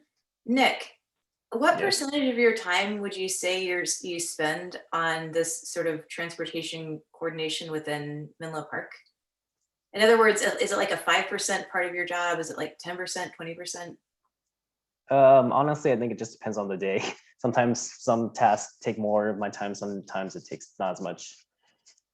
I'm just trying to mentally calibrate if we had a half-time person doing what you do, but for the whole city, like, are they going to be as effective as you are for your one? Anyway, sorry, I'm just doing math in my head. I guess to clarify, do you mean like more TMA related stuff or more like the employee benefits or a little both? Oh, sorry. And I realize I'm treading dangerously close to like weird HR questions. I just meant like, insofar as you're like the person on staff in the city of Menlo Park who's, in charge of getting other employees, or you're the resource for the employees, I guess, to understand about commuting. So you're providing maybe a similar kind of role to what we're saying commute.org might provide if we were contracting with them, maybe, like you're making people aware of their options. I'm just wondering if that, how much time that might take. And if you don't know, again, you don't have to answer. I would say maybe like 5 to 10%. It's not much. It just depends, like I said, when it comes up. And if I might add, Commissioner, if you don't mind, one of the benefits to these larger TMA organizations is that they work with employers to find, we call them employee transportation coordinators. So they find the NICs at each employer, engage with those folks, and use those conduits to get in touch with the rest of the employees. And so staff from any of these larger organizations would likely work directly with employees at Menlo Park City, outside of city employers. However, they would also be able to ideally work with kind of specific representatives that are then passing that information on to others at their work sites. Got it. Got it. Thanks. The train the trainer model. Exactly. Mhm. Okay. So let's see. I guess we can go through these recommendations. Actually, but then there was another slide that had the recommendation about what order to do them. Can you bring up what that one? Because it wasn't a there was a phasing element in the recommendation. In the staff report or in the PowerPoint? In the PowerPoint. Oh, okay.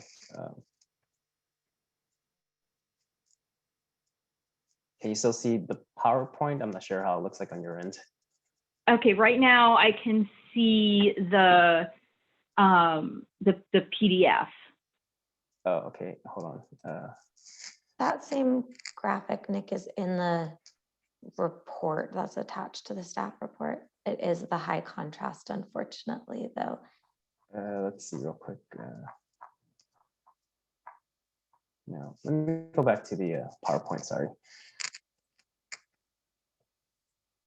And maybe if it's one of these like white on blue things, you can like increase the size, and I may be the only person who has trouble with that. Like I can't read that at all. So sorry, which slide were you referring to again? Sorry, just want to make sure I'm on the right slide. There was one that had a phase. This. So okay. The slide that you're on, Nick, doesn't have the kind of timing phases. The slide 16, if you're able to increase the size, is the one that kind of talks through the 3 steps in the order that we recommended them. Okay, let me see if I can. Just put it full screen. I can read it. Yes, yeah, Fine. full screen might help here. Can you see the font color change? Do you see it in black Well, now? not. Does that help? Right now you have it selected, and in being selected, it's, if anything, less legible, but maybe if you deselect it and it'll be black, that helps. And then if you do it a full screen, then that might, oh my goodness, that is much better. You must be on some sort of serious delay, Adina, because it was already full screen for a bit there. Okay, well, yeah, I can now see it. This is good. Okay, perfect.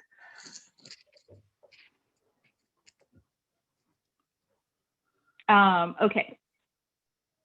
So the initial recommendations here are continue to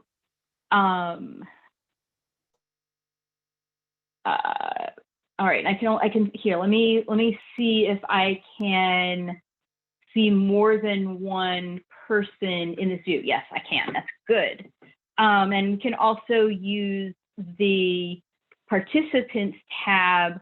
Want to do a little bit of straw polling and ask people to raise your hand as we kind of straw poll through this. So piece 1 is pursue joining the commute.org board, which by the way, actually I have a question for staff. Does that entail shifting the shuttles that used to be Menlo Park shuttles and have them be run by commute.org, or has that happened already? So basically, to join commute.org, it'd just be essentially kind of status quo. Basically, everything we're doing now would be the same. So just to add a little tidbit information in case you're not all aware, is that we tried to initiate this with commute.org. It was like about either 2 or 3 years ago. It's just that there was some hesitation on their side because I guess recently at that time that passed in the, I think it was Assembly Bill 1912, one of those. It was something about a pension liability for JPAs. So they needed to do some review on their end before letting in the last few members, such as us and I think it's Woodside and Portola Valley. And then that would complete the whole board because we were the only city and those are the other two towns that weren't on the Commute.org board already. As to the shuttles, we're still running our commuter and community shuttles, but theoretically, maybe in the future, if we wanted to, depending on, I'm not sure how the council would want or just like our direction, but we could theoretically, yield them over to Commute.org if that helps. But the way they work right now is that they're still kind of branded / marketed under Commute.org to a certain degree. We're just the ones officially managing them. So it's kind of the same as it is right now. So it's not like there would be a big difference per se. Okay. And that seems like a reasonable thing to do. Hand if you think that city joining Commute.org board is a reasonable thing to do.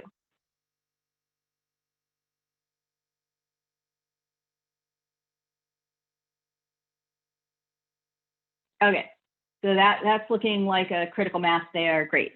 Coordinate with Commute.org to promote and integrate services into the city's commute benefit program, things like the guaranteed ride home and the tri-transit, et cetera.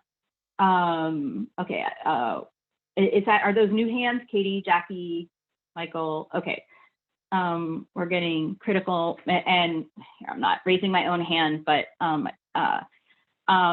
encourage employers to join Manzanita Works. And I am wondering whether,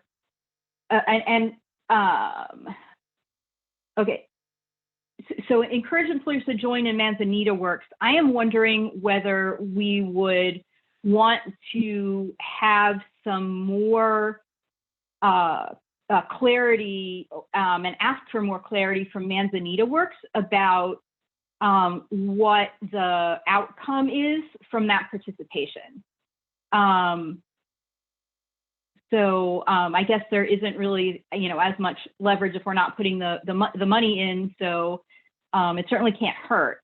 So do we think that we should be encouraging employers to join Manzanita Works? That is a whole bunch of hands as a straw poll. Okay.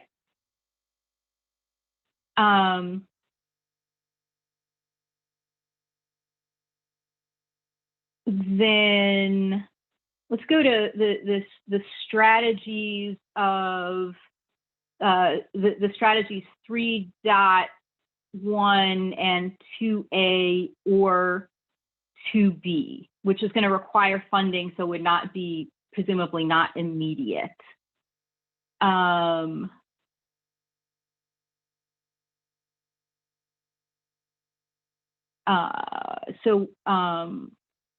One of these is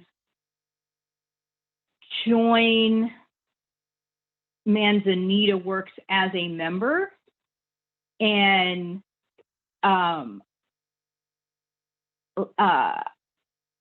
like my feeling about this is kind of a maybe, and I would want to have the, because this is in the future,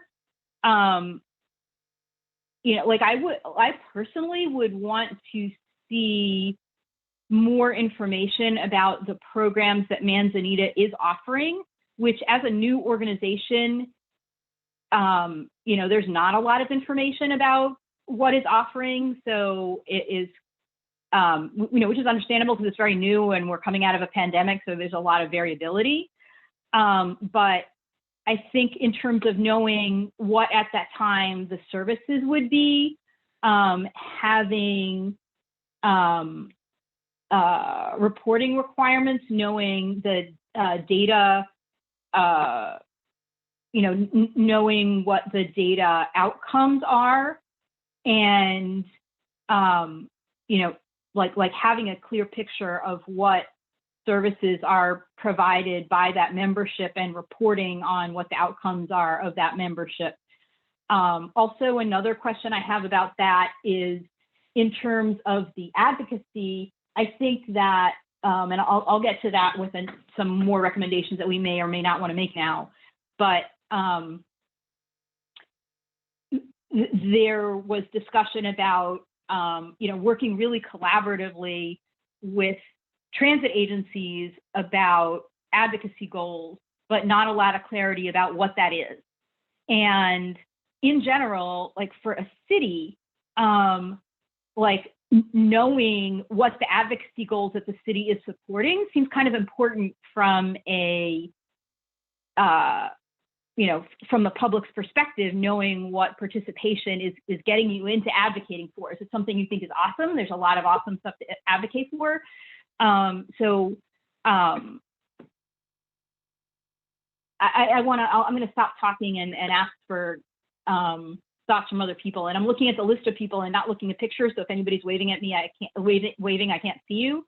But I would want to see some in a motion, asking the city council to have expectations for some clarity and transparency on the services and the costs and the reporting as conditions of the joining as a member. Any thoughts on that? Actually, this is weird because we're kind of doing a straw poll and we're kind of not, but I feel like the point that you just made, which is one that I would echo, is that, I'm looking at the appendix in the STEER presentation about the cost benefit analysis and thinking that we don't have enough information right now. Actually, not just about Manzanita's offerings, but about, again, like the actual employees of our actual city. Like, should the city spend $100,000 trying to shift 2 modes? Like, maybe. I don't think so. So I guess I want to understand, like, what's the scale of like the reasonable, like what could one reasonably, how many people are solo driving? How many people are always going to solo drive because they, that's just pretty much the best option for them. Like, so I'm not saying I don't think it's a good idea. I'm saying I think the city couldn't possibly make an informed decision about spending $100,000 without more information, as an employer themselves, right? That would be my guess. But it sounds like potentially really cool. It just really depends on, who our employees are that still need support, that aren't like going to take Caltrain and they're totally fine. And what's, whether that ends up penciling out seems like an open question. Yeah, so I would like to ask Nick or any other staff, and then I'll take Lydia's comment, which is, what do you think it makes sense for the city to do to get a handle on its own employee travel needs in order to be able to kind of clearly decide on its own TDM program? And would it make sense to work with any of the providers to help the city figure that out? I think there's a few things at play here. For example, some of the programs we have are pretty outdated, to be honest. Before I came on board, I think like the commuter checks were pegged at $50 and $1992, and I only got it up to $75 in 2017. So things like that couldn't even cover a basic pass in 2017. So some of the programs are outdated to a certain degree. So similarly, our transportation allowance program, which is for biking, walking, and carpooling, is $1.50 a day, maxed out at $30 per month. But I was thinking, is there a possibility to say maybe have equity if you're going to say BART to Caltrain, why not get the same incentive if you're biking to Caltrain and get $75 too? So there's a little more equity across the board. So similarly, or on that note, we partnered with the city of Palo Alto with a pilot program they have with the FTA, and that basically gave more incentives. And people were receptive to the program in that we had people who never would have carpooled before from the East Bay actually carpool to get the $75 per month. We had other people, taking a scooter a couple miles from their house in the hills in Millbrae to the BART station or to the Caltrain station, things like that. So it shows some positive outcomes there. But I think the question is, it goes back to budget. Do we have the money and means to say, update these programs, actually get them up to par with one another, so that there's actually some equity across the board, where it's like whether you're biking, walking, carpooling, scootering, or taking transit, it doesn't matter as long as you get that first last month to actually capitalize, say, on such a sunk cost as the Go Pass. I think there's things like that. That's part of the challenge in trying to figure out if those issues there. But I think other questions that may arise too are just like, how do we assess the needs of our employees in general if it's not those incentives? Like maybe there's just something about their commute that they wouldn't want to actually take the train because maybe it's just too far, maybe it's just their abilities, or just like right now fear of like being close to someone else on the train. It's just a lot of unknowns right now, but I think we do need an assessment of our employee needs and how to maybe shift the modes in the future. Okay, so I would like to add in, like this is going to become a motion in the non-distant future, and like Nicholas, if you, it doesn't sound like you're objecting if we were going to recommend that the city actually invest in like understanding its needs and updating its own programs as a first order of business. Commissioner Lee. Yeah, I think I'm going to echo some of what people said already, because as much as I, like the general idea of transportation demand management and encouraging people to, try different modes is a great overall idea. I find myself wanting to know like what specifically we're going to give people other than like, general advice, right? Which is why that email that we got from the Palo Alto TMA or whatever was kind of enticing, because it was very, very specific in terms of like, okay, we've got, bike share, we've got, transit discounts, whatever. It was like a very clear list of like, okay, these are the things that you get and you can try them. And if people use them, you can see it's all very measurable and it's very concrete. We know what we're buying, right? Right now, we're kind of like, and I understand that, some things are the Manzanita Works is just getting started, et cetera. But right now, we're just sort of investing in an idea. And I think it's harder to kind of justify, especially right now. Again, it's a time when there's a lot of, flux going on, a lot of people working from home. We don't know exactly what the future is going to look like. So saying now we're going to invest money in this, in kind of this particular organization without kind of knowing exactly what we're going to get feels a little, I don't know, iffy. That's it. Okay, so we're saying 3.1 is a little premature, and I have some ideas about how to bring this and the previous little sub conversation into a motion that we'll see if my colleagues agree. And then the 2A and 2B is city issues contract to provide dedicated education and outreach support. And I guess and that would be to businesses in the city. Because this is depending on funding, do we want to be recommending to the city how to do that at this time? I would, I want to maybe go to the slide saying like, what was the 2A and 2B again? But want to go to Commissioners Baruzzi and Meyer. I was just raising my hand to say that Commissioner Meyer had something to say. Yeah, okay, Commissioner Meyer.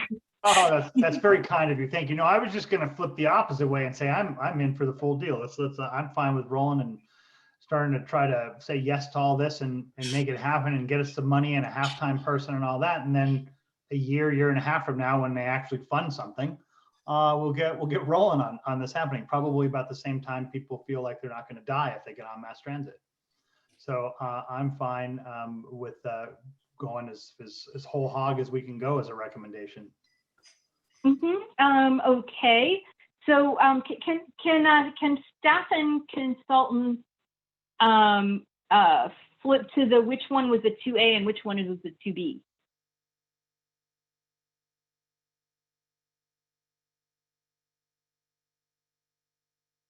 Is this the slide you're thinking of, or another slide? That's 2A and B, yep. Does this one work?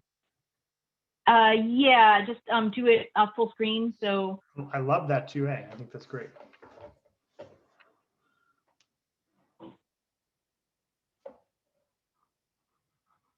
and this is a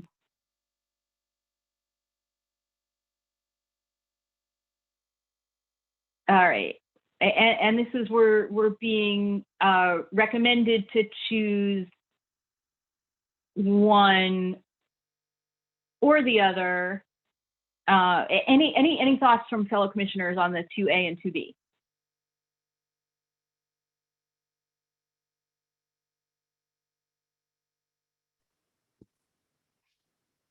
I mean, our my- Walton's analysis was like made 2A sound like more bang for the buck, at least initially. But I guess I still don't, again, with that scoping request, you know, because it may be that there are small employers who are uniquely situated to benefit from what Manzanita has to offer early on.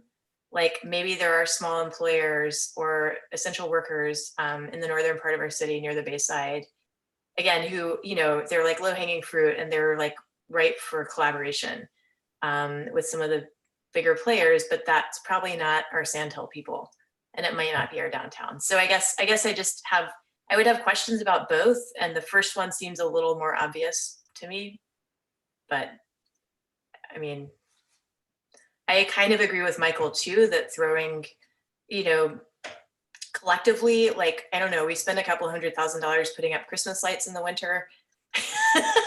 So like when you kind of make the comparison, like, you know, it's, you know, I'd be happy to experiment, especially as we got more information and more clarity, you know, around what our city needs are and what Manzanita is starting to put forward. Mm-hmm. Yeah.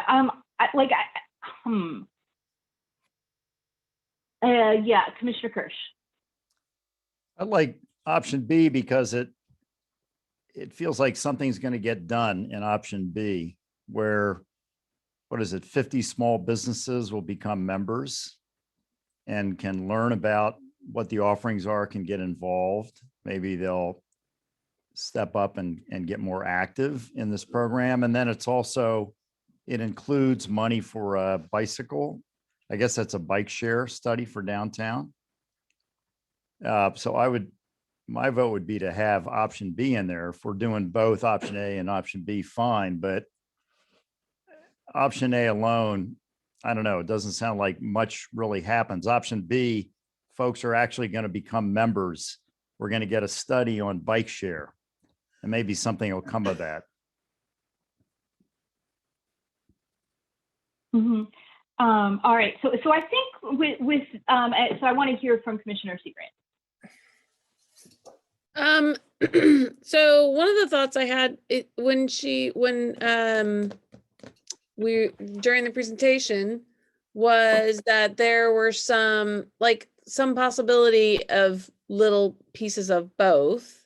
And part of what I'm thinking is like, maybe the city's not paying like the full boat for 50 employers, but they're getting kind of buy-in, like city, like a matching grant kind of thing. So they're spending less money, and employers are also like, they're partially paying for it themselves. I worry that if you pay the whole first year and then after a year of an unknown business, we don't know quite what's on the other side of it, they all just drop it because it doesn't seem worth the expense. But somehow if they have some money invested in it and the city has matching grants, it lets the city match grants longer maybe.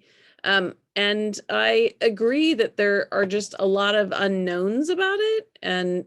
But I would, I like the bicycle share study, and I would be supportive of parts of both probably in the end. Mm-hmm. Okay. And Commissioner Bruzzi, is your hand up? Yes, Because, yes. okay, great.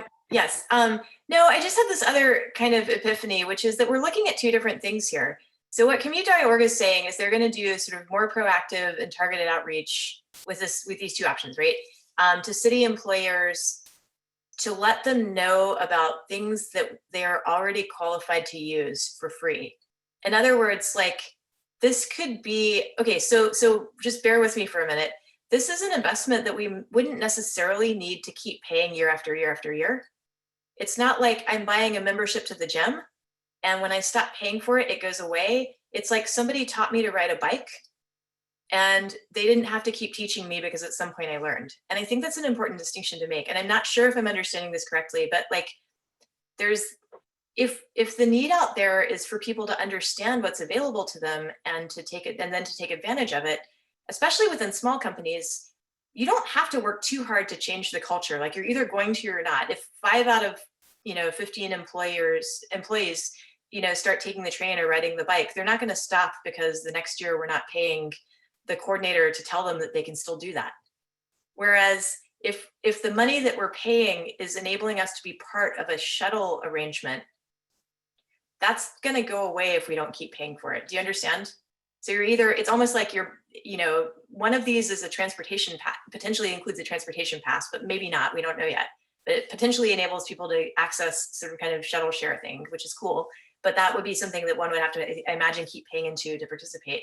And the other is like an outreach and education event. And that feels potentially more cost effective, depending. I just wanted to share that thought.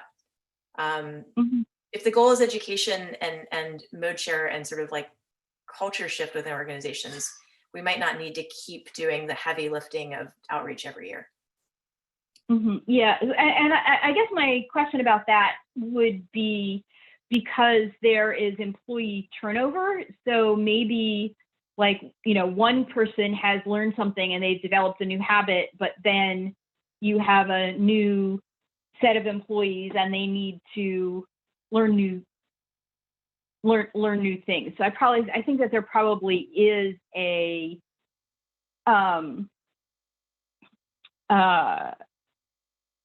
I think there probably is some ongoing need, although like maybe it goes down, but I think I suspect it's ongoing. Okay, plus, so let's go back. businesses come and go as well. So the new businesses come in, they have to learn. Yeah, that's a fair point. That's why, and I feel like big companies, they're probably already on board with a lot of this, but it's the small businesses that probably need the help. That's where I'd like to see the resources dedicated.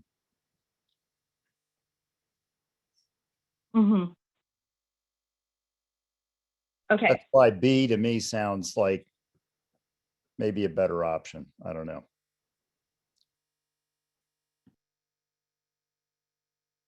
It's so hard to know.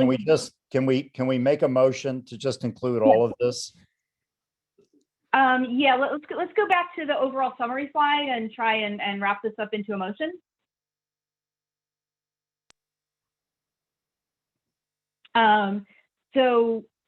I also think that the thing that we took on as part of TMP implementation, working on some kind of VMT reduction goal, is I think going to be really important here. The other summary, the one that had the 3 sets of numbers, the thing to do first, second, and third.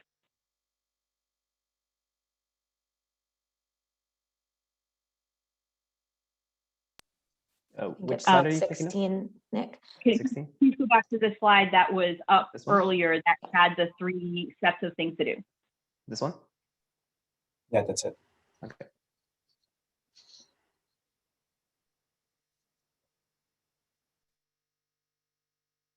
Right, and then full screen it.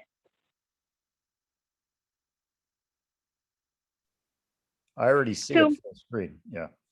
Yeah, great. So then another question about the funding. So in order to do the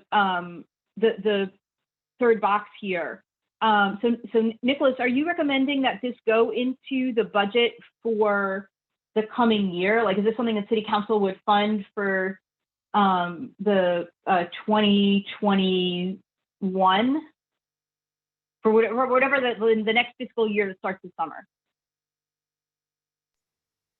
I can't officially say, but personally, I think it should wait because we don't know what's going on with our employees, in the latter half of this year, let alone early next year. So I think it's best to just wait to kind of assess the landscape, let alone by then we would have more information from Manzanita to actually make a better assessment at that time.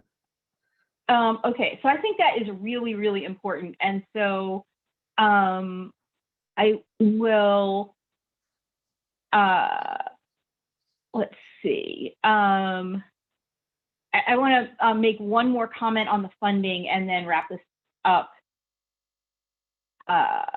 One more comment about the funding, a comment about advocacy, and wrap it up and be done with the substantive item, hopefully. In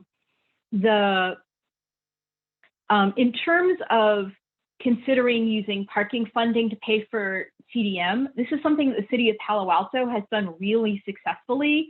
They have paid parking downtown, and they use that funding to be able to fund their TDM program. And that's a really healthy structure. But coming out of the pandemic with so many small businesses that are really hurting, that they haven't had, full business in more than a year, I think that would be like a terrible idea in terms of our city's businesses, as well as being a political non-starter.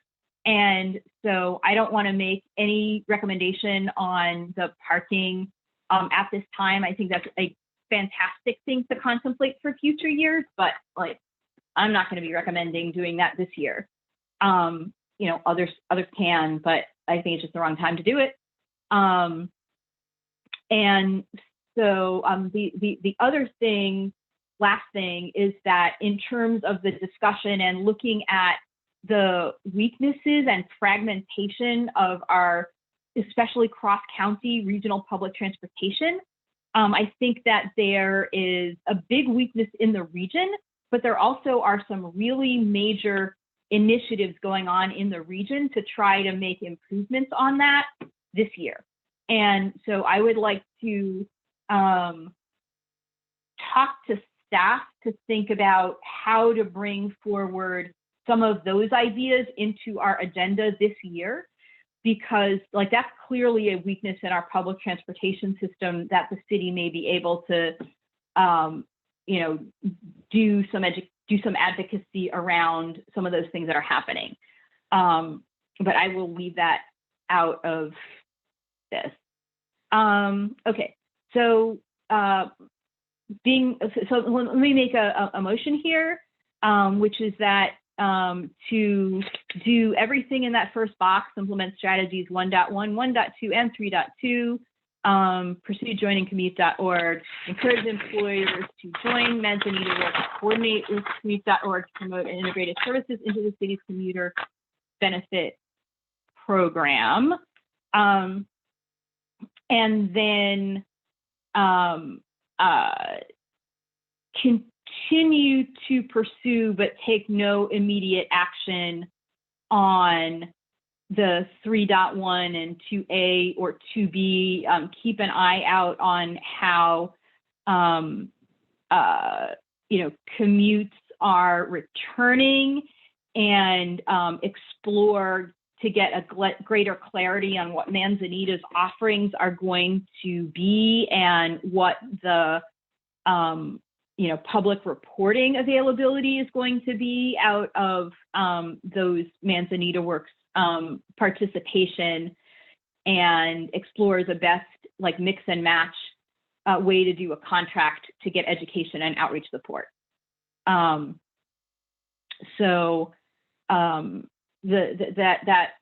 motion had two parts, and it's do the first stuff immediately, and then do the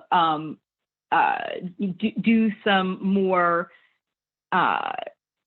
deliberation on how to do the 3.1 and 2A or 2B with particular goals of the clarity on Manzanita Works' offerings and what it will report on what it does as part of a mix. Can I offer a friendly amendment or do I need to second it first? I'll second. Okay, can I offer a friendly amendment? Shoot. It's that I would like us to see, I mean, I don't want to load too much on Nick, but there was already a really great, or maybe the consultants are still working with us, I don't know. There was already a nice sort of summary about our downtown and different populations and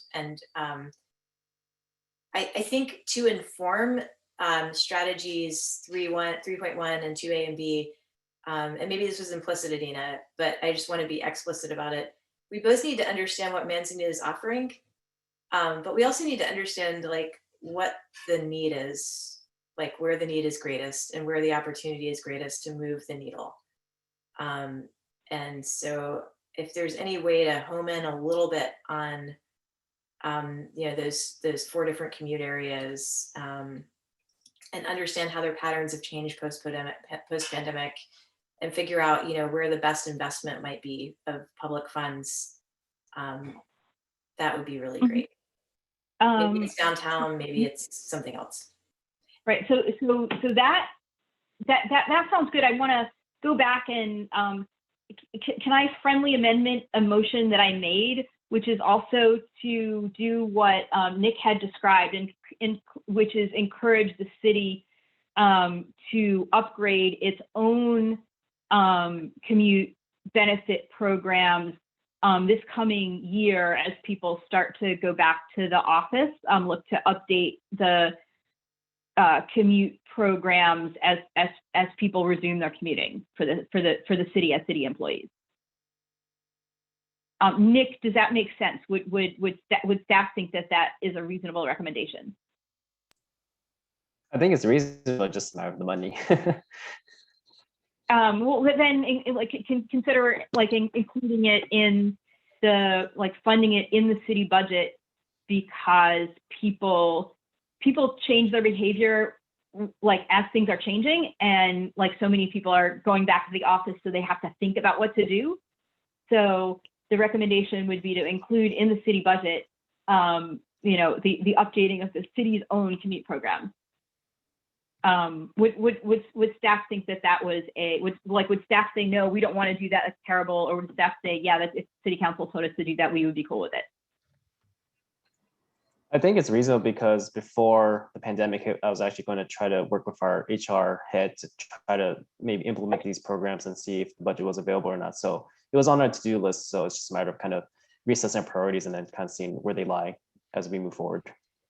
Okay, so then add to the motion, have the city update its own programs. And then I have one more question about incorporating the friendly amendment, which is in terms of better understanding the commute patterns in the in the different city areas. Is this something that one of our TDM partners would do for us? Because that actually takes work. And is there any of, would it be Steer or Commute.org or Manzanita? Who would do that, or somebody else? Who would do that for us?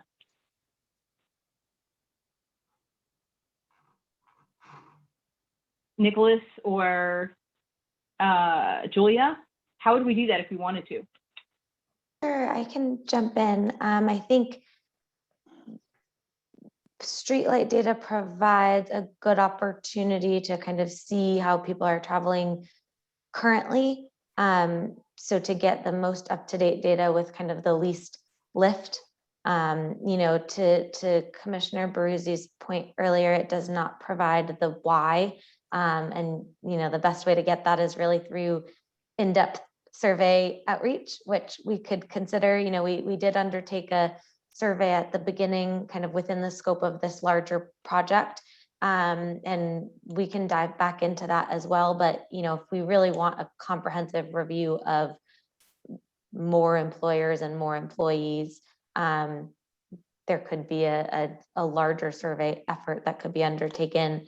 There are also opportunities for incentive-based pilots. There are companies like Miles, which is an app that kind of tracks your travel in real time, or passive companies that allow folks to log trips that they take for incentives.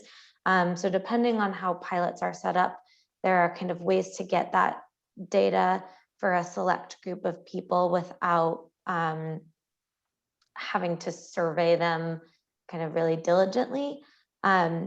All of those apps and platforms obviously cost money to subscribe to, but maybe something that we can undertake as we develop our final report just through this contract that we have now is thinking about a couple of ways that the city could potentially get more information and provide a couple options in more detail in a final report just as part of this project, if that would be helpful.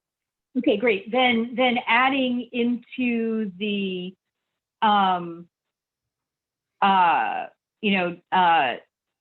defer to a defer 3.1 to A and 2B as we gain more information about the programs and as we learn more about the post-pandemic commuting and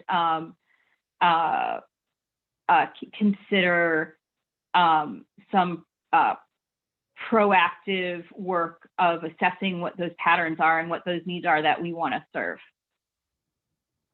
Katie, does that address your recommendation? Yeah, I mean, I think so. Like critically, commute.org serves people in the county. And so if like what we find is that we have a whole bunch of people who are traveling from Alameda County or Stockton or, I mean, then that's not going to necessarily meet their needs. So I think like just understanding, I like your amendment. I just want to understand the need a little bit more locally so that we can target appropriately.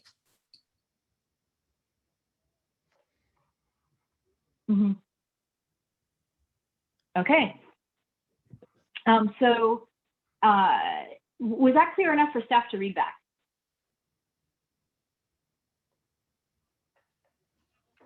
I hope so, because that's not clear to me. I'm going to look at Nick real quick, just to see if Nick got the essence of the motion down. Okay, because I feel like this is a staff skill. This is a training skill, like at the essence of the motion. There's like probably like a 1/4 course somewhere. I can give it a try if maybe let Nick kind of formulate his thoughts as well, and Julia, feel free to kind of jump in. But I think that the easiest one to kind of just get rid of first is to essentially recommend the first box, and I think that's the easy one. What I heard is basically kind of that third box currently is to pursue no action yet, because then that allows us time to monitor what Manzanita Talk will be moving forward with, but then also try to find ways to assess what the city's needs are, and use that, I guess, assessment to determine which of the options is best suited for the city. So meaning finding ways to assess what the city's needs are first, and that could be maybe, I think Julia mentioned, maybe that could be some recommendations of methodology at the end of the report.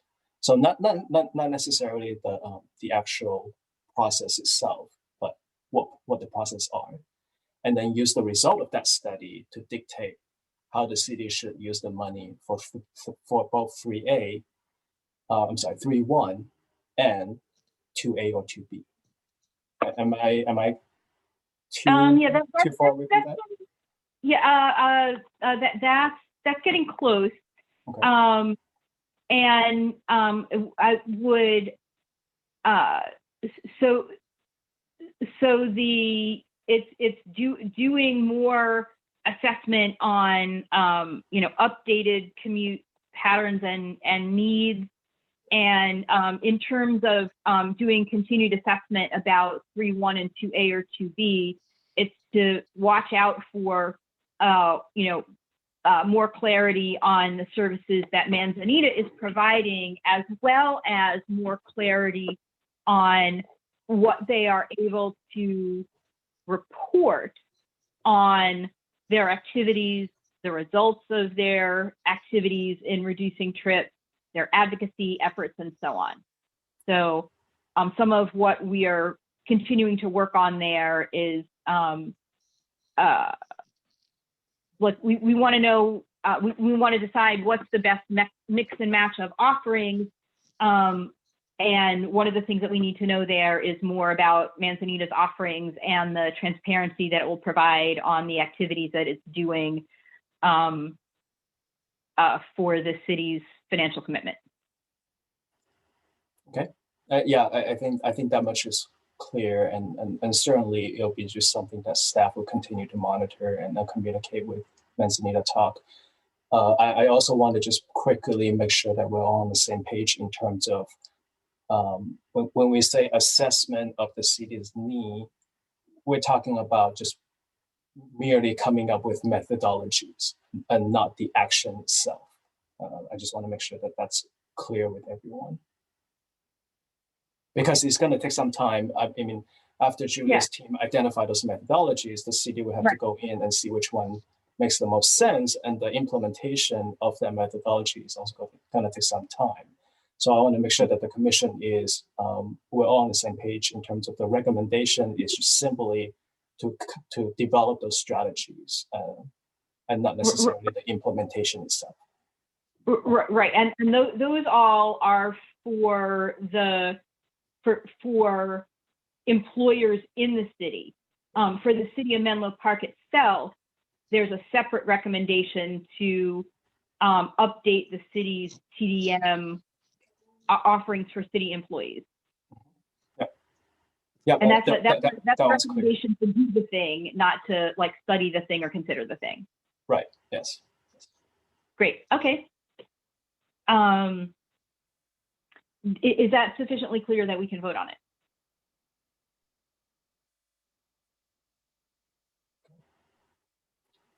I'm gonna take the silence as a mean that we did a good job of explaining. So at this point, we have a motion and a motion by our chair, a second by Commissioner Kirsch. So if I can have a raise of hand, if you're in support of the motion, I will give everybody a second or so. I'm seeing raise hands, everybody except Commissioner Meyer. I do not see a indication yet. Oh, okay. So that's, I believe I have 1, 2, 3, 4, 5, 6 yeses. And so thank you for those 6 commissioners and a 1 no from Commissioner Meyer. Great. Thank you very much. The motion passes.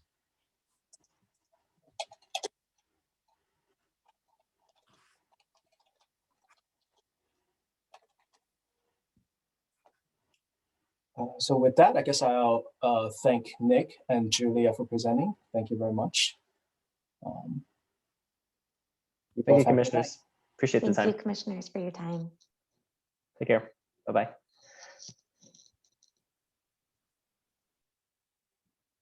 Okay. Well, at this point, I'll return the meeting back to the chair to continue.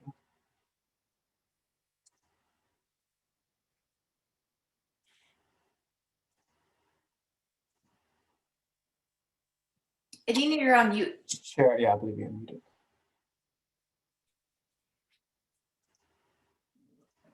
All right, and now we're on to informational items which are transmitted to the commission to provide an update on matters of importance to the commission. These are not action items. However, a commission, city staff member, or a member of the public may request to make a comment or ask a question on any of the informational items. F1 is update on major project status. Do we have any such, Kevin? Thank you, Madam Chair. This is one of those rare occasions I actually don't have any updates on projects. I do have, however, a news that I wanted to share. So, unfortunately, we found out that we were, well, taking a step back. At the end of last year, I notified the commission that we were applying for 2 grants that would go towards the Middle Avenue undercrossing project. We were successful at getting the TA grant, which allowed the city to have access to about $1 million that would go towards the Middle Avenue undercrossing project. The second grant was the ATP Cycle 5 Active Transportation Program. Unfortunately, the city was not successful at getting that grant. So it would have covered, I think, the remaining missing budget for the $20 million project. Unfortunately, we were not successful, so that means the city will just have to continue to look for other funding sources to fill in that gap. So with that said, I will conclude my project updates.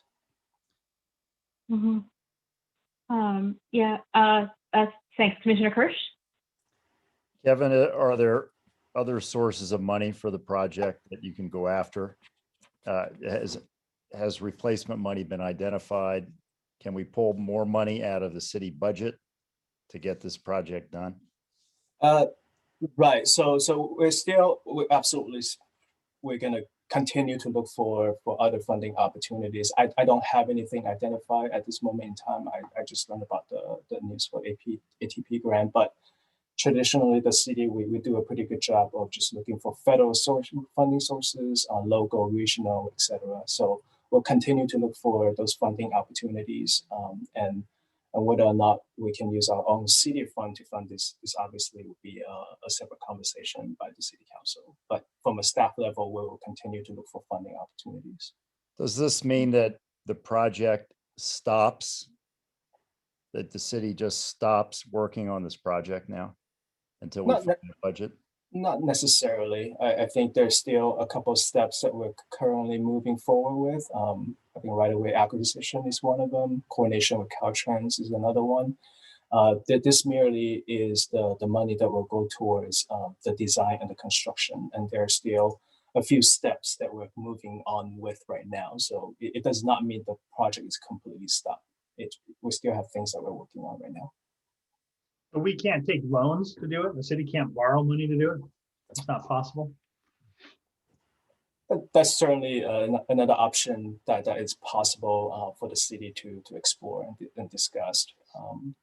That's a good point. I will note that and make sure we share that with the public works department. Kevin, who at the city? Come on. Who at the city is driving this process right now? Who, like, if I'm a citizen and I want to get in touch with the person who's working on this, who would I get in touch with to encourage them to push hard and get this done? In terms of just the funding opportunity, Well, or the whole the project, I project mean, itself? The whole is there one person in the city that's driving this project that's in Right. charge of getting it done? Right. So I believe before a month ago, it was the responsibility of Murad. I think the commission met Murad. He came and presented once before a few months ago, I think. He's a temporary employee that essentially is not currently with the city at this moment in time because based on his status, he can only work so many hours. So at this time, I believe is because some of the works are still ongoing, I don't quite know exactly who took that over yet. So I will find that out and I'll share with that information with you offline. But he's not involved anymore? Temporarily not involved, yes. Okay, yeah, if you could follow up with me, that'd be great. Will do. That's better news. I thought for a minute the way you were positioning that, Kevin, was that you were saying you were leaving. I was like, come on. So I'm glad that's not the answer. Whatever, we'll find the money. Hopefully there's trillions of dollars in infrastructure money coming. Yeah, is the city pursuing earmarks? Because there's federal earmark funding back. It seems like a nice project to get a federal earmark from. Anybody Yeah. talking to your council? Yeah, I was certainly not. I'm fairly certain that we as a city we're looking at all possibilities. I think the earmark conversation we had before, and that has been relayed back to the city staff. Okay. All right. Anything else on this topic? I'm not seeing any. Are there any public comments on this topic? None. On committee and subcommittee reports, on the Climate Action Plan subcommittee, there was an intersection of that and the Transportation Master Plan in the City Council's recommendation that the Complete Streets Commission include in its work plan not only what we were already doing and making recommendations in the transportation master plan implementation for projects that reduce vehicle miles traveled and giving comments on the TMA, but also to work in a 2-year work plan to set vehicle mile traveled reduction goals. So that is a thing that council directed. Any other updates on climate action?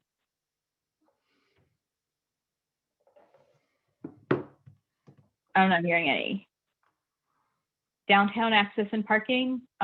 Katie, anything?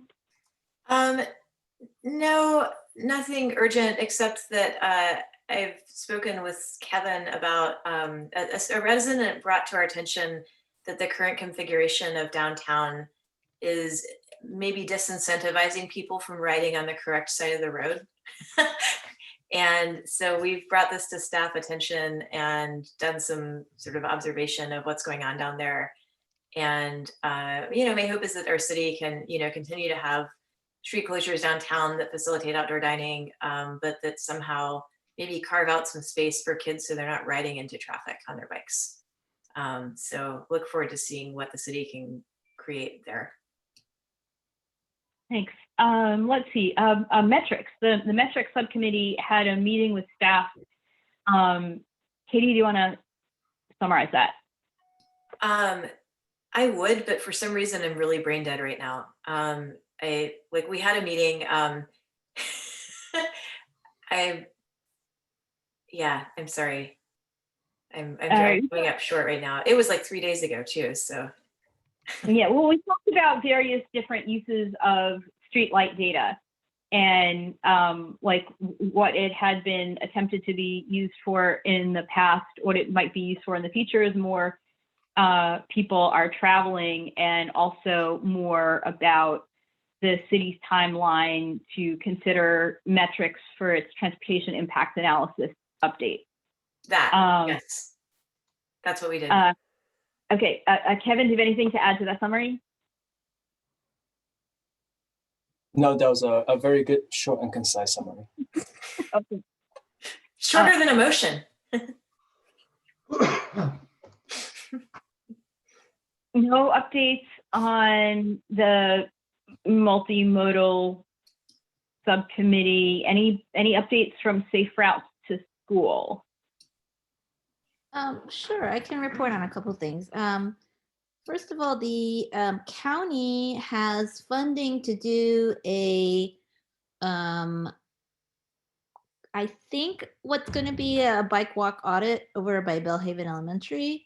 And they have a survey going right now for community members to identify like hotspots in the area. And I think they're in touch with Jackie to pick her brain about it. And hopefully when that walk audit happens, Jackie and or maybe some of the other subcommittee members will be attending to see how that all, to participate and support the community there. Also, the city Safe Routes to School coordinator has put out another survey, which is more generally for Menlo Park, to identify obstacles in the way of kids biking and walking to school, that is going out to the general community. And so I can provide that link to the survey to Kevin so that it can be broadcast to all of you guys too. And so that is just for everybody. And I think that is a preliminary step to doing formal bike walk audits to Menlo Park schools. I think they're just trying to get a little bit of a general community input before they move ahead with the formal step of the audit. Nice. Yep, and that survey is open till May 10th. So that's pretty much all I know.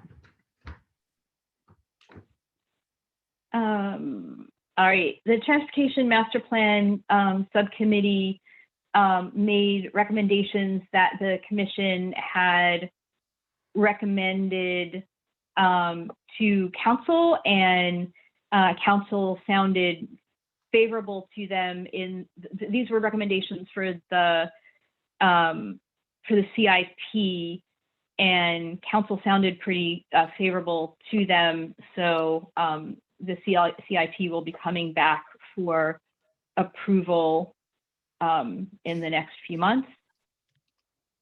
And those included recommendations of projects that help improve safety and reduce CMT by doing compelling alternatives to driving. And these were fortunately things that are already like in the CIP. So encouraging the city council to stay the course, and then add, like, you remember what our recommendation was, so I don't need to say it again.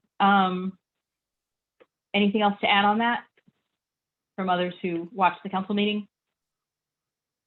No, okay. Any updates on zero emissions vehicles? We are proudly maintaining our standard of zero emissions on the subject. None. Okay. A little bit of carbon dioxide has been contributed to the atmosphere on behalf of this town. Okay. Are there any public comments on any of the subcommittee reports? I'm not seeing any. With that, I'd like to announce that this meeting is adjourned at 10:05, which is late. So thanks for everybody for sticking with. Yeah. And then Kevin, I can be here next month. I guess luckily, I guess we both lucked out, Bill, that we get to do this again. I Next think month. Kevin's given us the option to think about it and then let him know. I'll let you know. No takebacks from Commissioner Meyer now. I'm in, dude. I'm in. Giving you a month-to-month Yeah, lease. You're gonna shame Yeah, me. thank you. Thank you. You guys just exercise the option to boot me out of here whenever you're ready. I'm good to go. Great. Cool. Have a good night, everyone. Night. Thank you night. very Bye, much. everybody. Right. Bye.